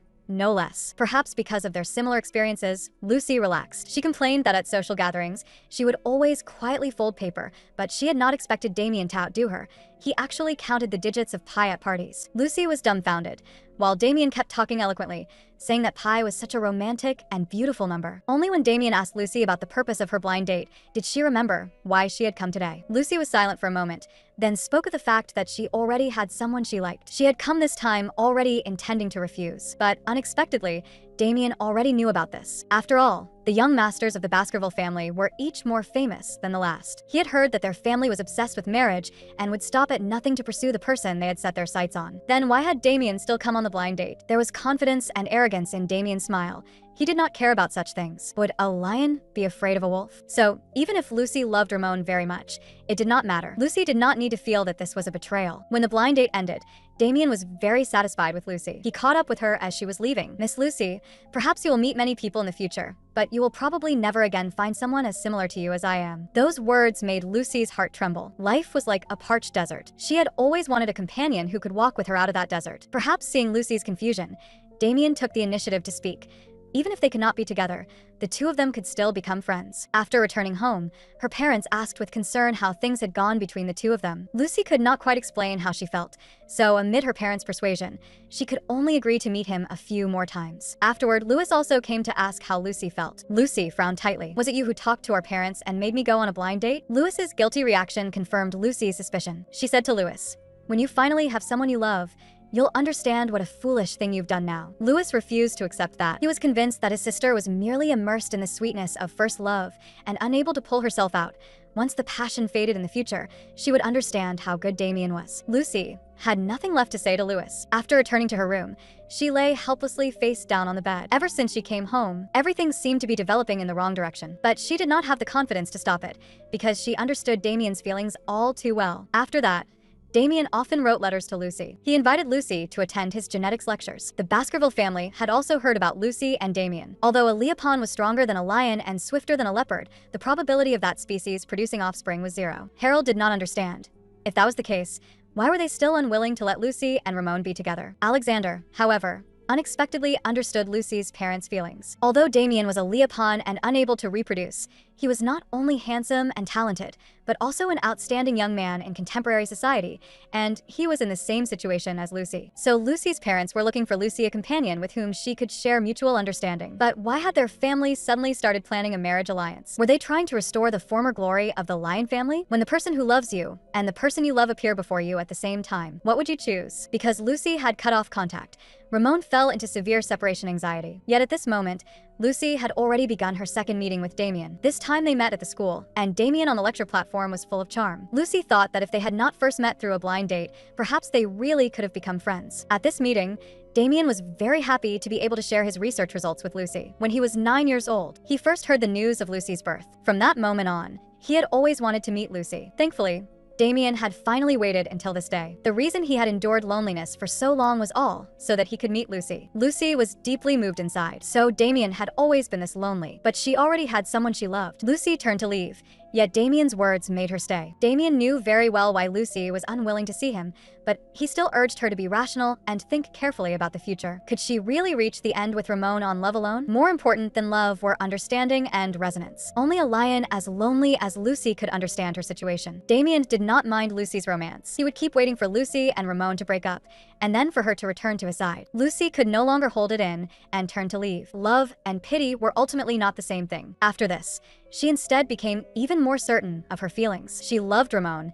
She simply could not let go of Ramon. Lucy confessed her feelings to her parents and also received their understanding and apology. She tried hard to forget Damien's words, but his urgent voice lingered in her ears all night, unwilling to fade away. When she returned to school the next day, Lucy passed through the campus listlessly. Ramon, seeing this from the side, felt his mind in complete turmoil. From his brother's reactions and Lucy's changes, he sensed that Lucy was about to be taken away. Although his brothers all told him to wait obediently, that was Lucy. Ramon muttered that no one could take her away. Absolutely no one. Burdened with worries, Ramon was always distracted during their dates.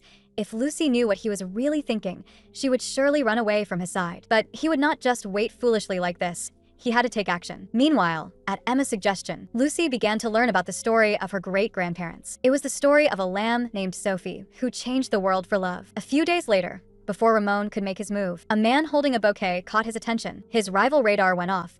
He had a premonition that something was about to happen. Callie, standing nearby, was startled by the killing intent radiating from Ramon and followed his gaze to notice Damien as well. And when Ramon found Lucy, he only saw Lucy standing there holding the flowers, while Damien had long since disappeared. Had Lucy agreed to be with Damien? The suddenly appearing handsome professor stirred Ramon's competitive instincts. But when he finally found the two of them, he discovered that Lucy had already accepted that bouquet of roses. Did he no longer have a chance? As it turned out, just moments earlier, Damien had found Lucy and suddenly proposed to her. He even suggested that Lucy and Ramon could continue being together. He did not ask for Lucy's love. He only wanted to be with her because he was truly too lonely. Although Damien's proposal really would have allowed Lucy and Ramon to stay together, Lucy still refused. She believed that Damien would surely meet someone who truly loved him. After Damien left, Lucy sighed. She really felt too embarrassed to reject even his flowers. But when she turned her head, she saw Ramon standing behind her. This scene was truly unbearably awkward. Ramon let out a low growl at the bouquet, not even having time to speak. When he heard Lucy say, "Let's elope," Ramon froze. Lucy did not need a degree, nor did she need her family's support. All she wanted now was Ramon, so let them run away together. Lucy handed the flowers in her hands to Ramon. "This time I'll be Franz. Please be my Sophie." Ramon had always thought he would lose terribly in this relationship, but Lucy was actually willing to abandon her family for him. His ears stood up nervously. Was Lucy proposing to him right now? Ramon solemnly accepted the bouquet. "From the moment I first saw you, my heart has belonged to you." But even if they were going to elope, Ramon would not let Lucy go hungry, so he still needed to make some preparations. Harold looked at the completely empty treasury and went mad. He never should have used Ramon's birthday as the password. Alexander was delighted by this development. Everything was moving in the direction he had hoped for. However, he planned to accuse Ramon of abducting Miss Lucy, the eldest daughter of the Leopardi family. Harold cried out in horror, "Brother, don't do this, I don't want Ramon to die." But of course it was all a joke. Alexander was only preparing to make a big fuss out of the matter. He wanted to force Lucy's parents into having no choice but to marry Lucy to Ramon. Ramon made thorough preparations for the elopement and even dyed his shining silver fur black. He had long anticipated the bloodshed that would follow, so he changed his appearance to make it harder for others to find them. He wanted to take Lucy into seclusion and live a happy life. After the news of Lucy being kidnapped by Ramon appeared in the newspaper, Alexander quickly held a press conference and apologized in front of numerous media outlets. The public all speculated that Lucy and Ramon had not been kidnapped at all, but had eloped. Lucy looked at the island in front of her that belonged to Ramon and was greatly surprised. What kind of family gives an entire island to a 13-year-old child as a birthday gift? Ramon's eyes were full of seriousness. "Didn't you once say that sometimes the atmosphere at home made you feel so oppressed you could hardly breathe? It's very safe here, Lucy. No one will hurt you here." A trace of emotion flashed through Lucy's eyes. "Ramon, thank you." But at that moment, neither of them could have imagined that this paradise-like life would soon be shattered. Ramon was forcibly taken away and thrown into prison. Lucy had no choice but to return home. Although the misunderstanding with her family had been resolved, Ramon was still in prison. She wrote a very, very long petition. "Ramon, I will do everything I can to save you. Have you ever seen a sheep that loves to eat meat?" Finally, through the efforts of Lucy and Ramon's brothers, Ramon was released. Lucy celebrated Ramon's release from prison with a cream cake, but Ramon pulled Lucy into his arms at once. He had truly been too lonely these past few days. He never wanted to be separated from Lucy again. Lucy also had good news to tell Ramon.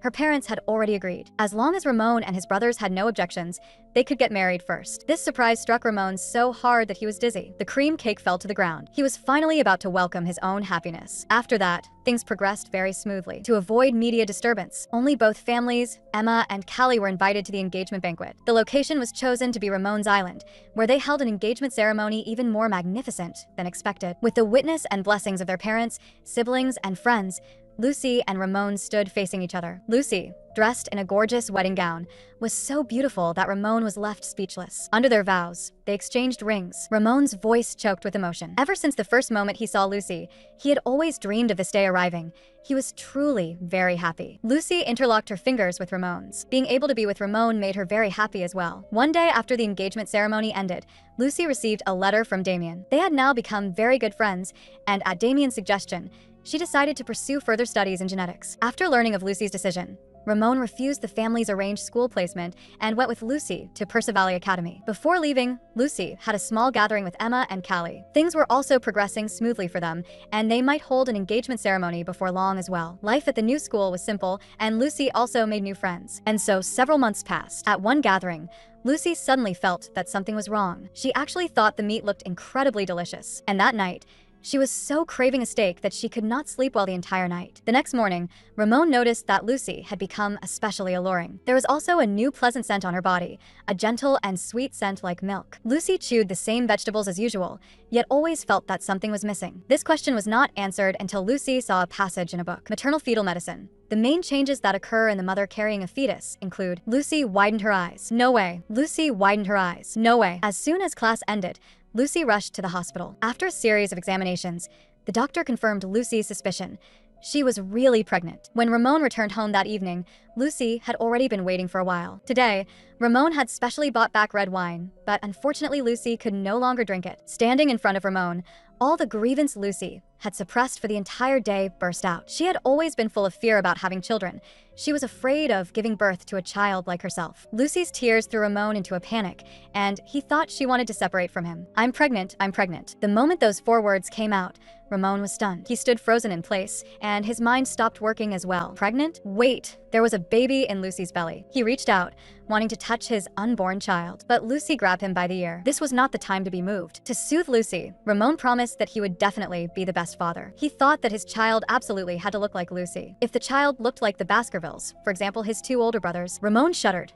That would be far too terrifying. By then, it was already deep into the night. When Ramon turned around, he saw Lucy with her eyes wide open, completely unable to sleep. Then he heard Lucy's stomach rumble. Lucy's eyes reddened again. I'm so hungry. I really want to eat meat. That shout frightened Ramon so much that he immediately mounted a horse and rushed home. At this hour, the only place he could get meat was home. Harold, open the door. Lucy wants to eat meat. The news of Lucy's pregnancy shook both families, and that day was also the most agonizing day in Ramon's memory. In front of Lucy's family, Ramon trembled like a quail. I will serve Lucy as my queen for the rest of my life. As for his brothers, they directly ignored Ramon and devoted themselves wholeheartedly to taking care of Lucy. And so, 10 months later, their daughter, Sophie, the only silver lion, was born. While Lucy was in the delivery room, everything from the past surfaced in Ramon's mind. He prayed devoutly for Lucy's safety. More than becoming a good father, he wanted to become a good husband to Lucy. In his heart, Lucy would always come first. But when Ramon personally took Sophie into his arms, he still could not help but cry. At that moment, his heart,